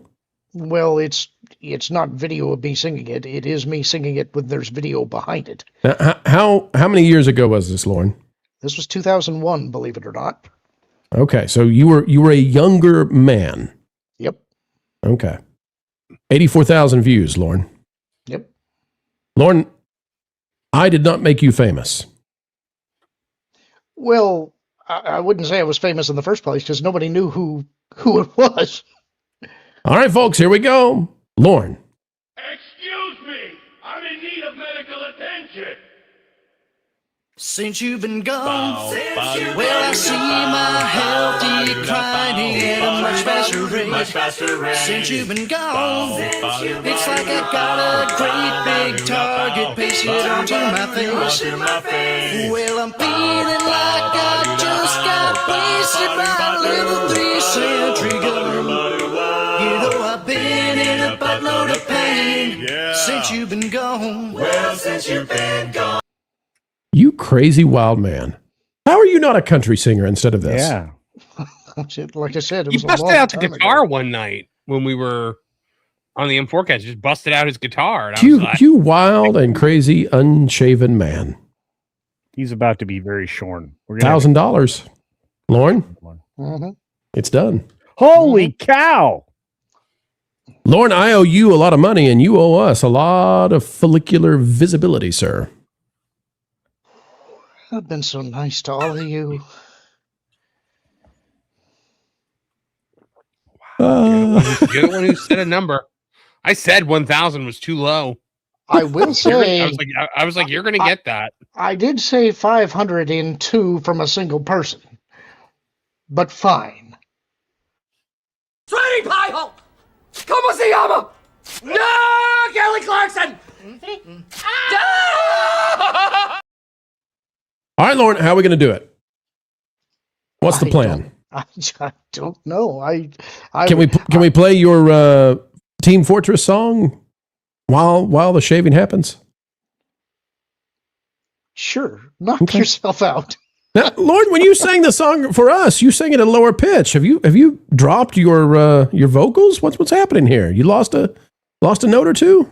Well, honestly, I was just trying to remember how we actually did it, because, like I said, this is, I guess, 25 years ago now. That's more than half a lifetime for me. Did you go in to a studio and do this, or did you have a mic that was that good back then?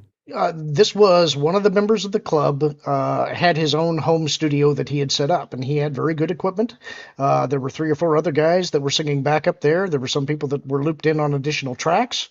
I think it took us maybe 8 hours to put it all together. He did all the mixing on it and put it together. There were other songs that we did as well, but that was the one that I sang lead on. So all right, here's some more. Since you've been gone, I couldn't feel any worse if you dropped a heavy weapon style on top of me. Since you've been gone, I need some help. Can't you see I'm infected? Won't you please help me cure my disease? All right. Lauren, man, who knew? All right, folks, 400, 300, and 300 already came in from Packy Protons in another stream. We'll let you know the details. Lauren is going to get shorn. And I don't know, Lauren, I'm kind of up for doing a charity stream on this. I think we can maybe turn this into something even more positive. Oh, good. I'm so glad. Yeah, we can really, we'll shave half, and then we'll shave another half, and then we'll do the head, and we'll do the, You'd be a handsome man. I think a reverse mohawk to start with. Stop it. What's bad is we got to do the thing where we leave the little tiny bit of mustache. Whoa. Yeah, it'd be like that famous painter guy, like Charlie Chaplin. Whoa. 40s Germany. What I'm going to regret about this is I'm supposed to fly out to where you live, Lauren. I'm going to come visit you, and you're going to look, like a hairless dog. Mutton chops? We got to go with mutton chops first. Just knock it off. Stop it. Somebody is saying out of the chat that here's the thing, you cannot do 1,000 in a single super chat, that it limits you to 500. Yes, I discovered that after I had initially laid down the challenge, and so that's why I modified it to saying, okay, one person doing 2 of 500 each, or collectively everybody gathering together 5,000. So all right. Timu Dr. Demento for $4.99. Here's an extra few dollars for the exquisite performance of Lorne. God bless her. Coming from the Timu Dr. Demento, that actually means a lot. Thank you. That's high praise. High praise for that. We start with the mustache, because then we can have Amish Amish Lorne. And then we get rid of this so that we can get mutton chop Lorne. Then he'll be in English. You English for about 5 minutes till we shave him the rest of the way. Douglas Nutt for 2. I recall the goal being 5,000 when a team up. Douglas, if it's 5,000, yeah, we'll do a team up. Not with me, but somebody will shave. No, what he's saying was that if multiple people were going to contribute towards the cause, that it had to be $5,000 collectively. You have kind of gone back on all of your rules on this one. I did, but that was what I initially laid out. So just be aware I'm being generous here, and remember that in the future so that you can torture somebody else, like Culture, for instance. Well, just realize that I think there's a limit in total dollar amount you can give at one time. I think it's $400. I don't 500. Is it? Yeah, it's 5. Are you certain? Yes. Yep. Okay. Yep. Okay, ladies and gentlemen. Somebody said, "Give me a goatee." That's actually how I used to wear it. I didn't used to have. I think goatees are good, except for this one's curling. I'm going to the barber this week. So. Really? Yeah, I'm gonna get a hot shave. I was gonna go with you. Yeah, when you were hanging with me, we were gonna take you to a fancy schmancy place. Okay. Well, I the next time I show up, we'll do it together. Get a nice hot shave. By the way, we took Culture to a fancy schmancy, and he paid for this, folks, and this was a special treat. So I don't want to be out there to think, oh, these guys are just loaded with money. Well, I'm not. Culture picked up a steak, and all I can tell you is it was beef candy. It was unbelievable. Unbelievable. Wagyu beef. It was delicious. It was perfectly marbled. It was perfectly prepared. They got it actually medium rare. The accoutrements that came with it were delicious. And you know what? Pro actually ordered an appetizer for me that was delightful. It was scallops. Let me explain. Okay, so this was for everybody, it's like a once in a year kind of thing, but we're all together and that never happens. And we really wanted to, celebrate. And we had somebody with us who loves this kind of thing. And so anyway, so Culture, I had not thought about this until we sat down and we started ordering. Culture, you, because of your diet that you're on following the attack on the EMS, which is known far and wide now. It's traveled throughout the networks of first responders. The internet, yeah. Because of that, you could not enjoy some of the foods, and we didn't realize that until you were there, and you were kind of suffering. Like, we figured out we're all enjoying some of this food, and Culture can't eat any of it. Nope. And that's when we said, okay, wait a minute, we're going to fix this. And we ordered you a special appetizer that was within your diet. Yeah, it was delicious, and I'll just say this: a good time was had by all. And I always feel very lucky to hang out with all of you. Like, well, we love hanging out with you. That includes Marv, by the way. Fake Wiz is a delight. We have some of the best people in our sphere. But Wiz, there's a problem with having Wiz with you. I don't know how I'm going to do this with the mic, but it's like, hey, Wizard! Yeah, he's tall. How are you feeling up there? Yeah. Good! I mean, he's way up there. He's tall. Stupid tall. Colehauser's tall too. So's not as tall as Wiz. Wiz is like 7 foot tall. So's Drunk 3PO's tall. You're like, wow, you really are tall. 3PO. Yeah. I did highlight this chat because your reverse Uno card did say if they had $10,000, they'd literally drop it right now to have Lauren shave his beard and eyebrows. I will say, if you guys collectively get up to $10,000 for this, goodness. I will shave the beard and eyebrows. That's enough to get me to do.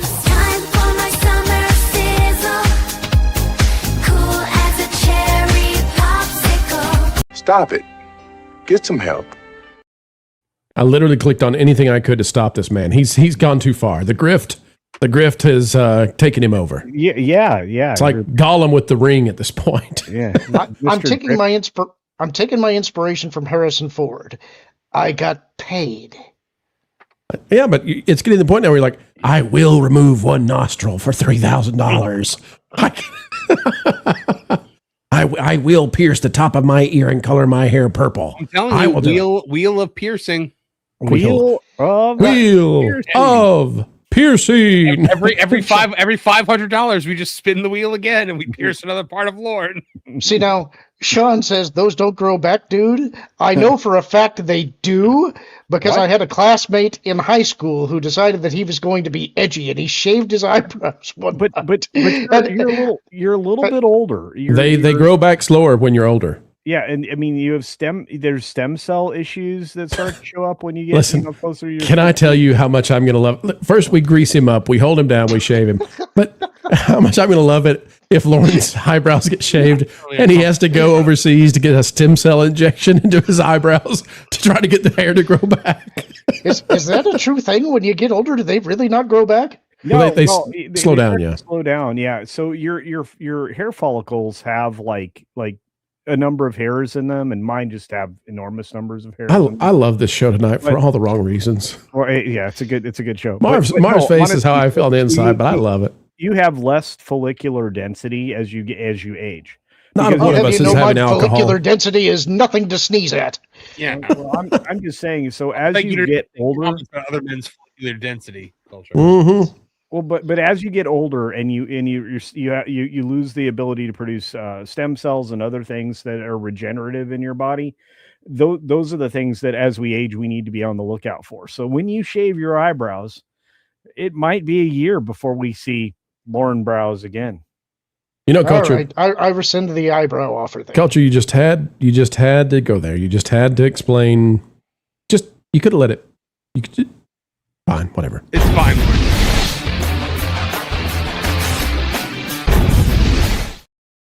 Ladies and gentlemen, take a look at this. Star Wars has gone silent on us. What are you? You screwed up the intro. What are you laughing about? I'm sorry. It's the lady Starstruck said, "Wow, I joined the group at a weird time." Marv, what were you trying to say before the interstitial interrupted you? I would not to listen to you guys. All you got to do is put your thumb in your mouth and blow real hard, and your eyebrow hair just comes back. Little Play-Doh man. I love it. The thing again.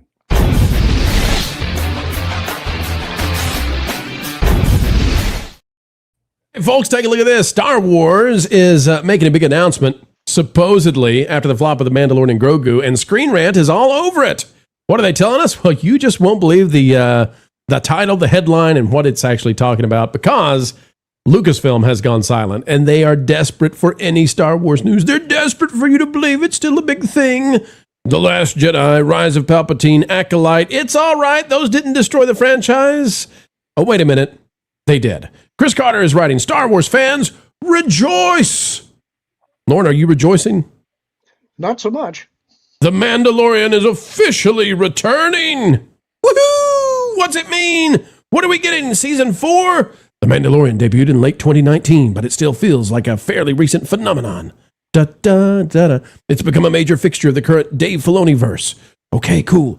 Now the series is poised for another official release. When July 31st hits, The Mandalorian will return again.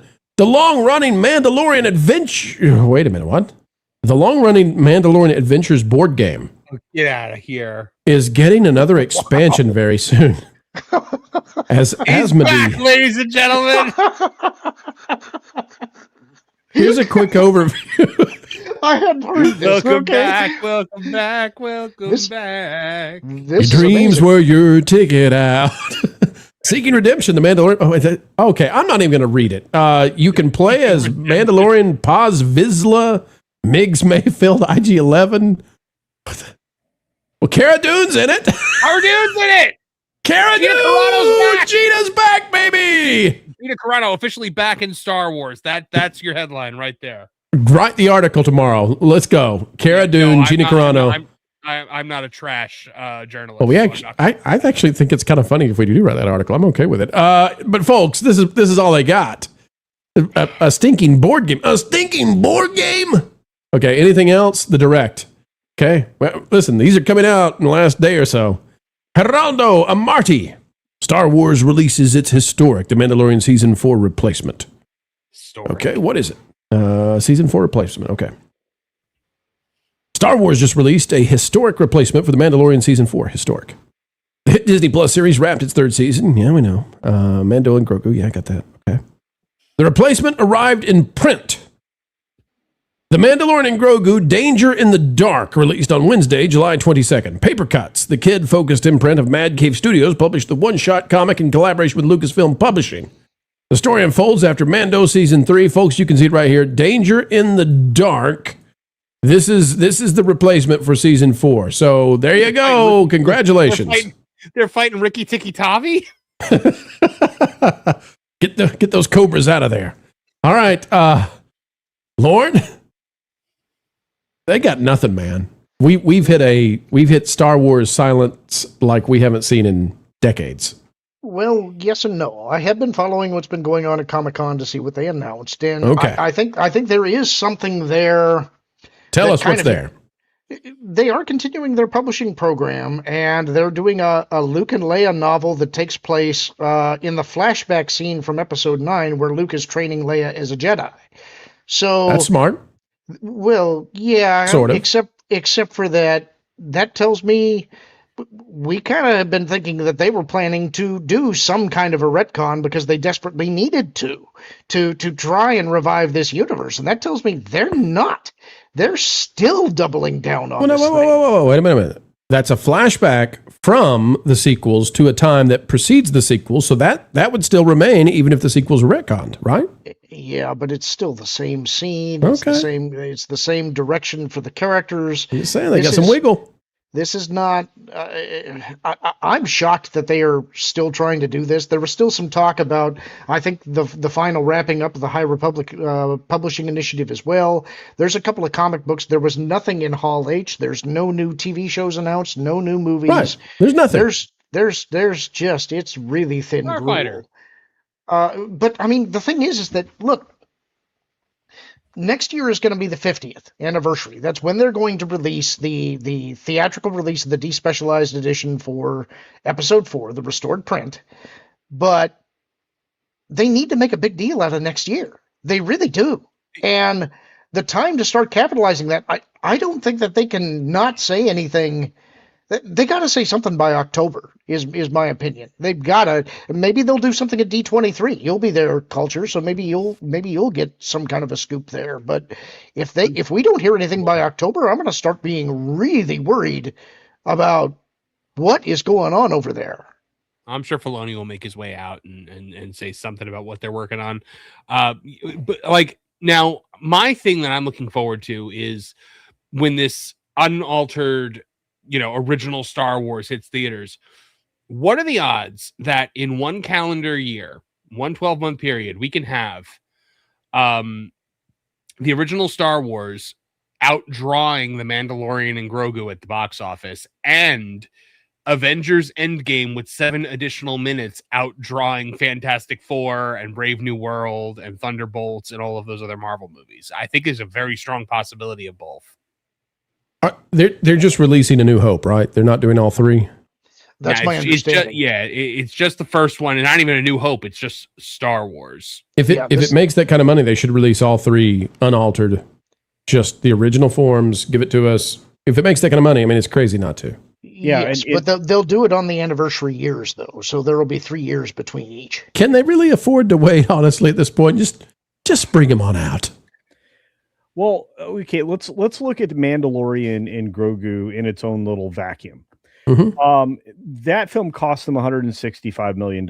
They spent a marketing spend of $120 million. The total studio rental share, the amount of money they made from the film to date, is only $155.7 million. They've lost substantial amounts of money on this movie, The Mandalorian and Grogu. Disney for the year, despite having over $3 billion in gross receipts, is currently sitting in a deficit of $415 million. Just to put this in perspective real quick, Culture, Mando in 2 months has made what the Odyssey made in a week. Yeah, it's true. And Disney as a whole, for its entire release cycle, because they've released so many films, have recouped about, they've recouped $3 billion plus at the box office. But even with that, they've still are resting with a $415 million deficit. So they're that deep in the red currently for everything they've released, whether it be 20th Century and the success of the Devil Wears Prada 2 and on all the other things that they've actually had a win on. It also includes Toy Story 5, which crossed $1 billion this last weekend, and everything else. The problem is that going into the end of the year, and again, they will collect by the end of the year probably about $6 billion when all these receipts are in. They will still be needing Avengers Doomsday to pull out $2.5 billion plus to clear the full deficit for the entire rest of the film slate. Because Super Troopers 3 is going to come out, likely going to finish it with a $70 million deficit. Dog Stars is going to come out. That's, you know, they've got a $90 million cost on that. That's likely not going to help. You've got Hexed, which is coming out towards the end of the year. That thing is a Thanksgiving release. That's the only wild card. Culture, did you say Dog Stars? Yeah, the Dog Stars. What the cuss is Dog Stars? Yeah, I don't know. They have a silly. Are you making up titles now? Or are you just like no? They have Cat Squares. They have a silly film, survival film called Whale Fall that I had to see a trailer for. That I'm like going, I'm not seeing this. And no, and then again, not again. The last thing they have on the calendar is Doomsday, which right now is sitting at $700 million in combined cost between the production cost of $400 million and $300 million in marketing. You're now looking at them needing to clear almost $3 billion with all those additional deficits that they've put on the books. This is going to be a rough year for Disney. You know, when it comes to go ahead, Lauren. I was just there were two other things that I wanted to point out that were, I guess, announcements from Lucasfilm, which I thought were kind of interesting. And one is that at Lucas's new museum, that they're finally going to be showing some episodes of the Star Wars Detours show, which was the Seth Green kind of a comedic take on some Star Wars stuff. Yeah, they're trying to make that on that Park Place now. They're trying to make that out as though that's a big deal. I don't think it really is, but that's also not Disney Star Wars. That's George Lucas doing something on his own. Yep. It was made before Disney bought it, and then Kathleen Kennedy killed it. Right.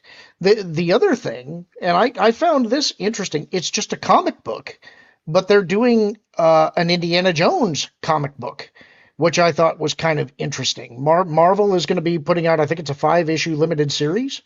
And between that and some of the stuff they're doing in the theme parks, it seems to me that they think there's more life in Indiana Jones right now than they do in Star Wars. So I thought that was kind of interesting. Yeah, building a new playset or something outside of Indiana Jones at Hollywood Studios, and building, of course, where the dinosaur ride was.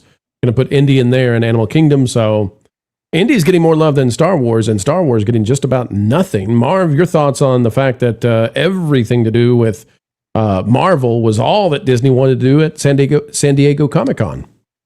Well, I think they understand what Marvel, like Doomsday is a must-win situation, but they went about it the wrong way. Pedro Pascal was front and center on everything, and if anything could kill interest in a movie, it's that man. They screwed up Hall H somehow too, right?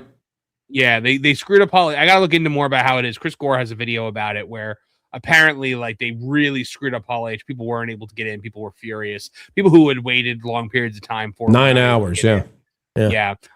There are a few things though. So they are also with Marvel re-releasing Doomsday with 7 original minutes to it, and I think that this is also a attempt to wrestle the crown away from Avatar for because that's what Avatar did. Avengers Endgame. I'm sorry, Endgame with 7 additional minutes. Endgame ended up beating Avatar for highest grossing film of all time. Then Avatar did a re-release and retook it. Endgame might take it back again. Because now they're trying to say that this new version of Endgame is required viewing for Doomsday. So they're giving you homework again. So they don't know what they're doing anymore. They honestly have no clue. They're all in on Marvel right now because Marvel is the thing they're trying to salvage. I think right now with Star Wars, they have changed the guard, supposedly. I guess you're supposed to assume that Dave Filoni is going to make some different creative choices than Kathleen Kennedy would have made. I personally don't think he will. So I think right now with Star Wars, they're kind of in hibernation mode while they try to rebuild what Lucasfilm looks like going forward. I think that's the big thing right now. It's just kind of been like, well, what are we doing? What is our plan? Because the plan that we had needs to be thrown out the window because it's not going to work. And you know, the next thing to do is if Doomsday fails, Kevin Feige has got to be out the door. Well, let's say a healthy chunk of that's the Russo brothers. And are we getting 3 films? We don't know, but I will say when I saw the trailer that came out of Comic-Con I saw like the bootleg of it. And there's this one line where like Thor says something like "You'll beg for hell by the time I'm done," and Doom replies where he's like, hell bends to me for I am Doom, and I'm like, that is such a Doom line. If it was said by anyone other than Robert Downey Jr., sounding like he's trying to voice the Count from Sesame Street, then I think I would have actually liked it. But he really hells, three hells, Lauren, you get the final word. Star Wars, to my knowledge, has Ahsoka, Starfighter. That's it. Is there anything else? Well, the re-release of the original, but is there anything we know about? I think they're doing another season of the Maul Shadow Lord. But I don't know when that's coming out. That's all that I know of that is announced in any kind of capacity right now. Like you said, it's been silent. We don't really know what they're doing, and I was shocked to find, like I said, that they were continuing to push out these novels. That it's like, if I were them right now and I was being as quiet as they're trying to be, I wouldn't be putting anything out at all. I do think before the end of the year, they need to make some. This probably won't be Star Wars themselves, but we need to get some information about the third Jedi game. I think that will get people excited.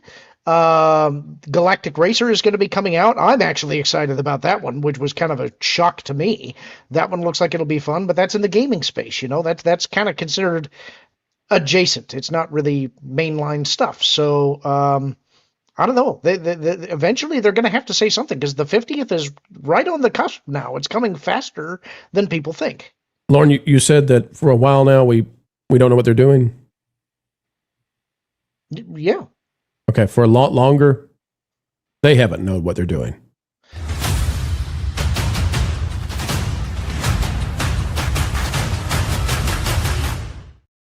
Got my bullet point. Bum, bum, ba-dum, ba-dum. Can I just say this? You can in a minute. Marv, you got a gaming stream coming up. I do. Skadoosh. Yeah, I'm going to go set that up right now, actually, if you guys don't need me for the closing. Nope, we need to get you go over there and because we're going to send them to you, and I don't want any delay. 11 p.m. Eastern. Folks, we're seeing over. Marv, what are you playing? Spider-Man, Insomniac Spider-Man. So this is our second time going through it. Culture, could you translate that for us, please? Spider-Man? Thank you. See you guys. Thursday night, 8 p.m., 8,000 subscriber celebration on M4cast. So please check that out. That's right. Now, how many? 8,000. Dude, you've been rising like crazy. We are almost at We're almost at 8,600. So we're going to be hitting 9,000 before the goal is 10,000 by Christmas. So it's going to happen. We can hit it. Hey, I'm just scrambling trying to climb as well, brother. So keep going. You're doing well. Don't sing Miley Cyrus as the climb. It doesn't work out. All right, Marv, we'll see you in just a few, about 10 minutes. No wrecking ball. That's right. It's the climb. All right, Lauren, we're going to do the Q&A right now. Folks, what we want you to do, because you all hit the super chat goal, just type Q&A like I've done in the chat. We'll take the first 12 Q&As, answer them as best we can before we send you on your way to that game place with Marv. Here we go. John for 5, I'm calling BS. I am getting older and my eyebrows get bushy. I have to trim them once in a while. So this is, so the deal here is that as your eyebrows grow more slowly as you get older, they also stop stopping. So they grow more slowly, but they actually don't have the turnoff that they had when you were younger. Because if you look at like a little kid, the eyebrows are kind of, they're soft and they're cute. And as you get older, those follicles grow in diameter and they don't turn off like they should. So you get these like wild, crazy eyebrows, going everywhere that are bushy. Thick and bushy. But shave them and you'll be on a long wait to get them back again. Yeah, you also lose some of the other. You also lose some growth control of your fingernails as well as you age. So yeah, and for more fun, Lauren, your fingernails and toenails are going to get brittle as you get older. How many of these are we doing? Because we're doing 12. 12. Oh gosh, how many have I got? Because they're coming in fast. Okay, 15 then, Lauren. We'll go to 15 and then cut it off. Douglas Nut for 5. Is shaving a tactic to improve Lauren's odds with Grok? He's already got Grok locked in. Grok is in love. Crouching Taylor, Hidden Swift. For 5, Evil Dead, Burn, Giving the Finger to the Odyssey. Profit margin, this, bruh. We got to go see Evil Dead. People are loving it. Da-da-da-da-da. John for 5, Dog Stars. That sounds like 90s cartoons, like Biker Mice from Mars and Silver Hawks. Sounds to me like, what was the Air Bud? The dog that could dunk the basketball? Yeah, that guy. KB Hugs. I also don't think that dog actually played basketball, to be honest with you. KB Hugs for $1.99. Power to the Niners. Lauren, be fair, they don't know what they're doing. They don't know what they're doing. Getting biblical about this, Lauren. Yep, I think that's true. I much more trust third parties that are licensing the property than I trust they themselves at this moment. KB Hugs for $1.99 again. Culture. Gary ignored your hair dye observation. Oh no, he didn't actually. He was saying that, you know, talking about dyeing the beard hair, and no, he didn't ignore it. We had an interaction there. What are we talking about? Dyeing beard hair? Who's dyeing beard hair? Some people do that. I mean, you know, there was a guy that was regularly on Tim Pool's show that used to dye gray streaks in his beard using zinc. You know, he's in practically every one of Tim's old videos, and I click on it and I think, but Tim would like to have that back. Yeah, I'm sure he would. But I think he would like to have that back. Yeah. Oh, not the guy back, but have like that decision back. Yeah. True story. By the way, before we get the Q&A, folks, we want to say a special thank you again to Packing Protons and John for doing what they've done. Lauren will be shorn very soon. We may turn it into a charity stream just to try to raise some money for the right reasons. Okay. Yeah. Q&A time. Cheryl Lynn, thoughts on Ebenezer? I'm excited. I am too. Add another film to ones that I am highly anticipating. I'm very excited now. Yeah. I did not have this on my list. I do now. This, Godzilla Minus Zero, and I Play Rocky. You know, 3 films I cannot wait to see. There's another Christmas Carol film coming out by Eggers, I think, as well this year. So you're going to get double duty on the Christmas Carol lore. Awesome. Barry the Music Man. What's the best concert you've ever seen? Lauren? The Zac Brown Band. Culture? Oh, that's so unfair. I'd say probably Paul McCartney. Everybody who saw him in concert says it was the best. Although I'm going to tell you, the Rolling Stones were a very close second. And I saw U2 multiple nights consecutively. I'm just going to say probably Paul McCartney. So, shockingly, I'm not an Aerosmith fan, but Aerosmith gave the best concert I've ever seen. And number 2 was Weird Al. And I've said this before, and I'll say it again. I can't remember the guy's name, who is his guitarist, lead guitarist. Like 12 stringed instruments come out on stage, and he plays every single one of them, and expertly. And that's what blew me away. I mean, Weird Al's great and all that, but this guy is just picking up, you know, stringed instrument after stringed instrument and playing them at the highest level. And I thought, I don't see that's possible. I don't know how you can do that. You can be that good.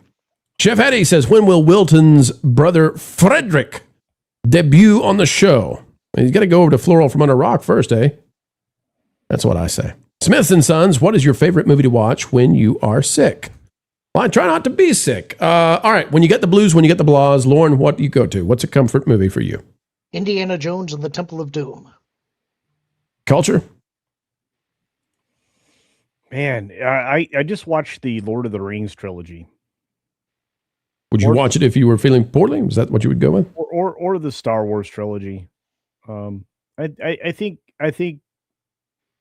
that's the right answer. Indiana Jones and the Last Crusade. That'll work. Although Temple of Doom is my favorite, Last Crusade makes me feel better. They got a son. The Dial of Dysentery makes me feel a little nauseated. Well, that's how you get sick in the first place. Sean, formerly John. Lauren, can you sing a Kelly Clarkson song because you failed in your first attempt?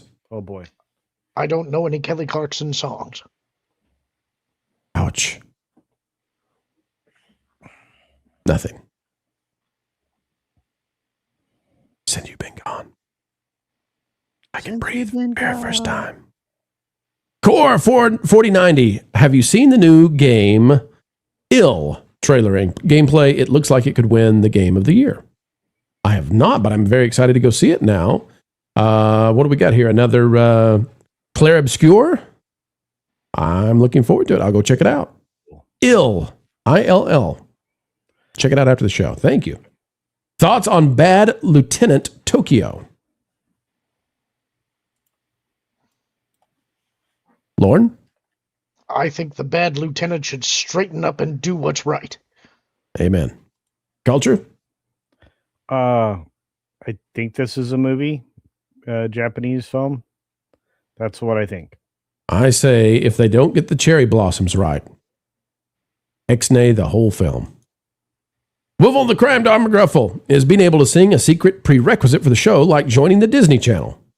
You wouldn't believe what we put people through to get on this show, I'll tell you.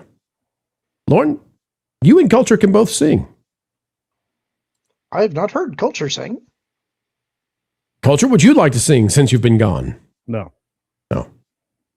Culture, would you like to sing any song to prove that you can sing since Lauren has not heard you sing? I think Lauren's heard me sing. Okay. When? I do it on my stream regularly. Do you really? Yes. What do you sing? Lots of stuff. Whatever pops into my head. It's usually something related to what I just said. It's I have like a jukebox in my head. So what's going through it right now? Sing a song, sing out loud, sing out strong. Don't worry if you're not good enough for anyone else to hear. Just sing a song. I haven't Can I heard tell that you in years. That's Can I amazing. tell you, if he had, I was so hoping that he was going to start and say, tiptoe through the tulips. Little tiny pin for you. Okay. That would have made my day. Jake says, have you heard of Matsunswa? I hope it's a coffee, because I need to find a new coffee just for the fun of it. I have not heard of Matsunswa. Lauren, have you ever tried Matsunswa? For some reason, that sounds familiar, but I'm not placing anything with it, so I don't Makes know me- if I've heard of it. Makes me question what kind of books you're reading before you go to bed if you've been learning about the ancient art of Matsunswa. Just leave it alone. Donovan out there, favorite Star Wars Imperial vehicle? Ooh. I'll just say AT. AT. Team AT. Probably going to say TIE Interceptor. I'm going to say speeder bike. What kind of speeder bike? Well, the ones they used on the indoor moon. Okay. Lauren, what are those exactly? I think they're Arakids, if I remember right. Arakids. Sounds like a brand of Nike that goes for selling Athens. Sean, formerly John, what is your favorite Star Wars video game, not Knights of the Old Republic? Star Wars Pod Racers for Sega Dreamcast. If you held two controllers, you could control each thumbstick would be the different engine. That was a very cool feature for its time. I really enjoyed the N64 Star Wars game, and I cannot, for the life of me, recall the name of it. But I love Shadows of the Empire. Shadows of the Empire. Thank you. Lauren, you're judging me for my Pod Racer selection, but listen, when I start up that when that menu appears and it goes da da da da da da da da, I'm in. No, I wasn't judging you at all. In fact, have you seen the Galactic Racer stuff? I have. It looks great. Are you excited? Semi. I figure they'll screw it up somehow, but if they don't, I'm very excited. I actually think it looks great. I'm going to have a hard time with this one because the first question I would have is, does that include not being able to choose Knights of the Old Republic to the Sith Lords? So that would be my first question. Well, let's just say that would be your choice, but if not, then what? X-Wing would probably have to be the one that I would pick because it's the one that I play the most. I am a huge Star Wars flight sim fan. That is for all of them, except for I was not really a fan of the third one. I think it was called X-Wing Alliance. TIE Fighter was the best of all of them, but it's one that I haven't played in a good long while because I'm waiting for the mod to come out for TIE Fighter VM, which the X-Wing VM team is working on. Short of those, I would also have to put in the Jedi games that have come out more recently. So those collectively would be my very favorites. Planet AB. Is Nolan going to be a Xanatos gambit? If it flops, Hollywood loses. If it succeeds, Hollywood is bold and woke and pushes fans to the new media. Hollywood loses. Panel, I'll let you guys answer this one. What do you think?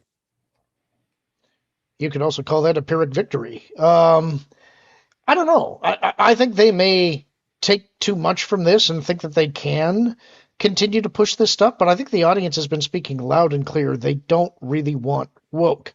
I think Odyssey is kind of an outlier. I think part of the reason that it's drawing the audience is because you have people that want a big spectacle movie. I think part of it is because you have Nolan fans who are just going to go see a Nolan movie. I don't think it means anything for Hollywood as a whole beyond just this one movie. We've got Michael Cooley out there. Will you order the extra butter popcorn when you go to see Dog Stars? If we, I guess I'll have to go see it. My comfort at my theater is not to do extra butter on popcorn because the popcorn is really bad for you. I mean, at any movie theater, it's really, really, really, really bad for you. I don't know why they decide to put whatever the ceiling tiles are made of into your popcorn, but they go out of their way to make sure it's going to kill you.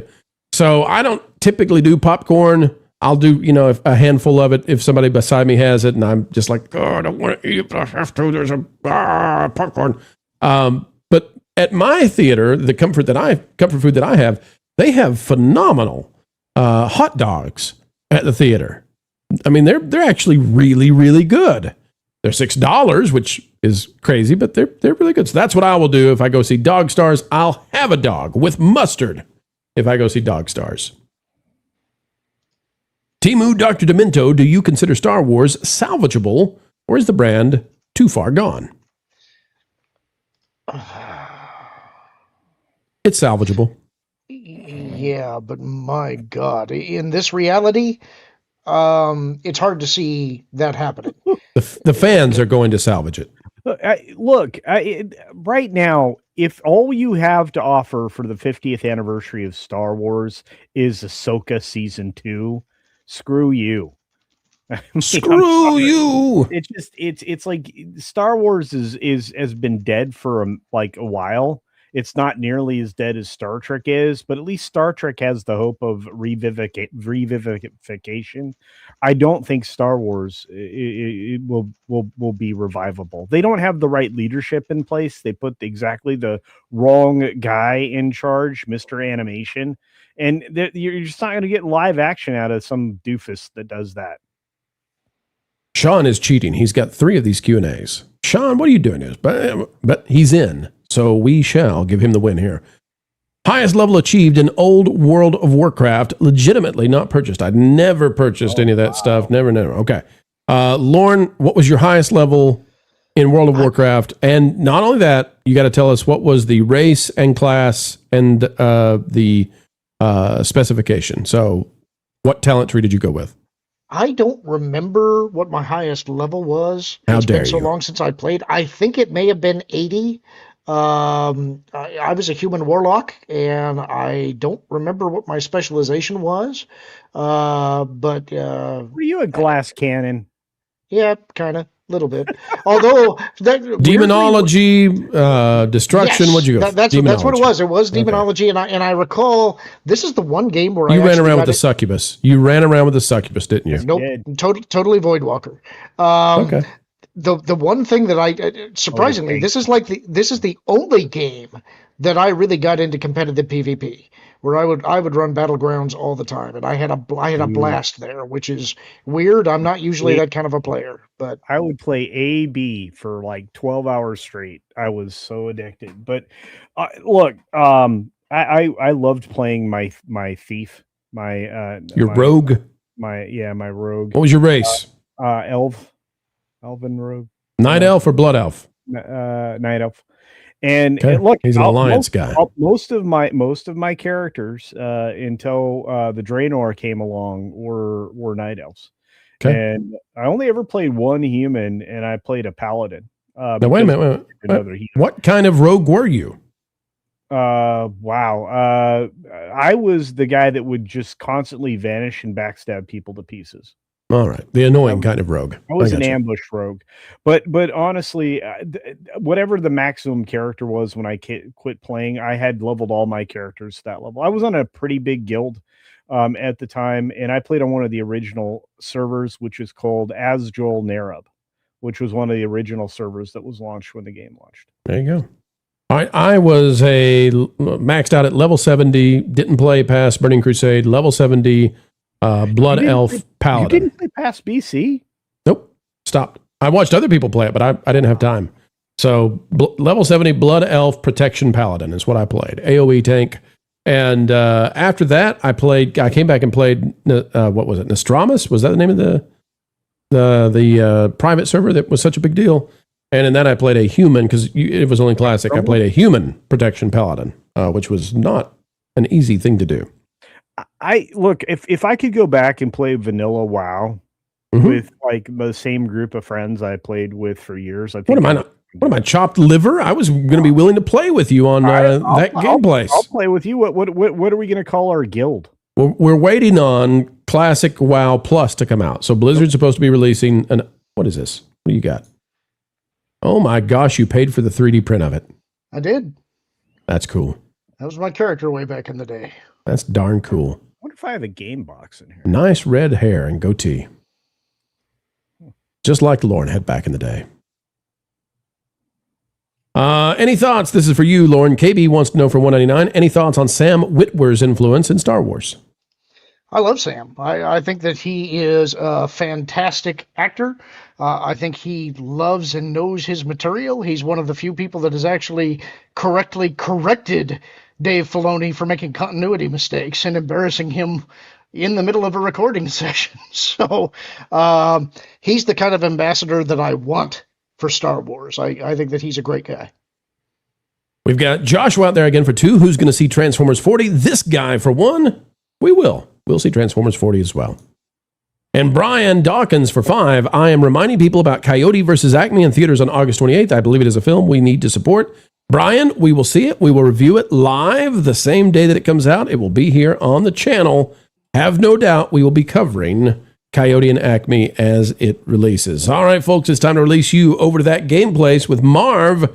The M4 Empire is ready to go. Oh no, it's that game place with... Culture, how do we say that character again? Spiderman. Folks, we're sitting out of here with a special solo, a beautiful, what do you call it when somebody sings again, Lauren, when they come back out on the stage? Oh, not a serenade. An encore. An encore.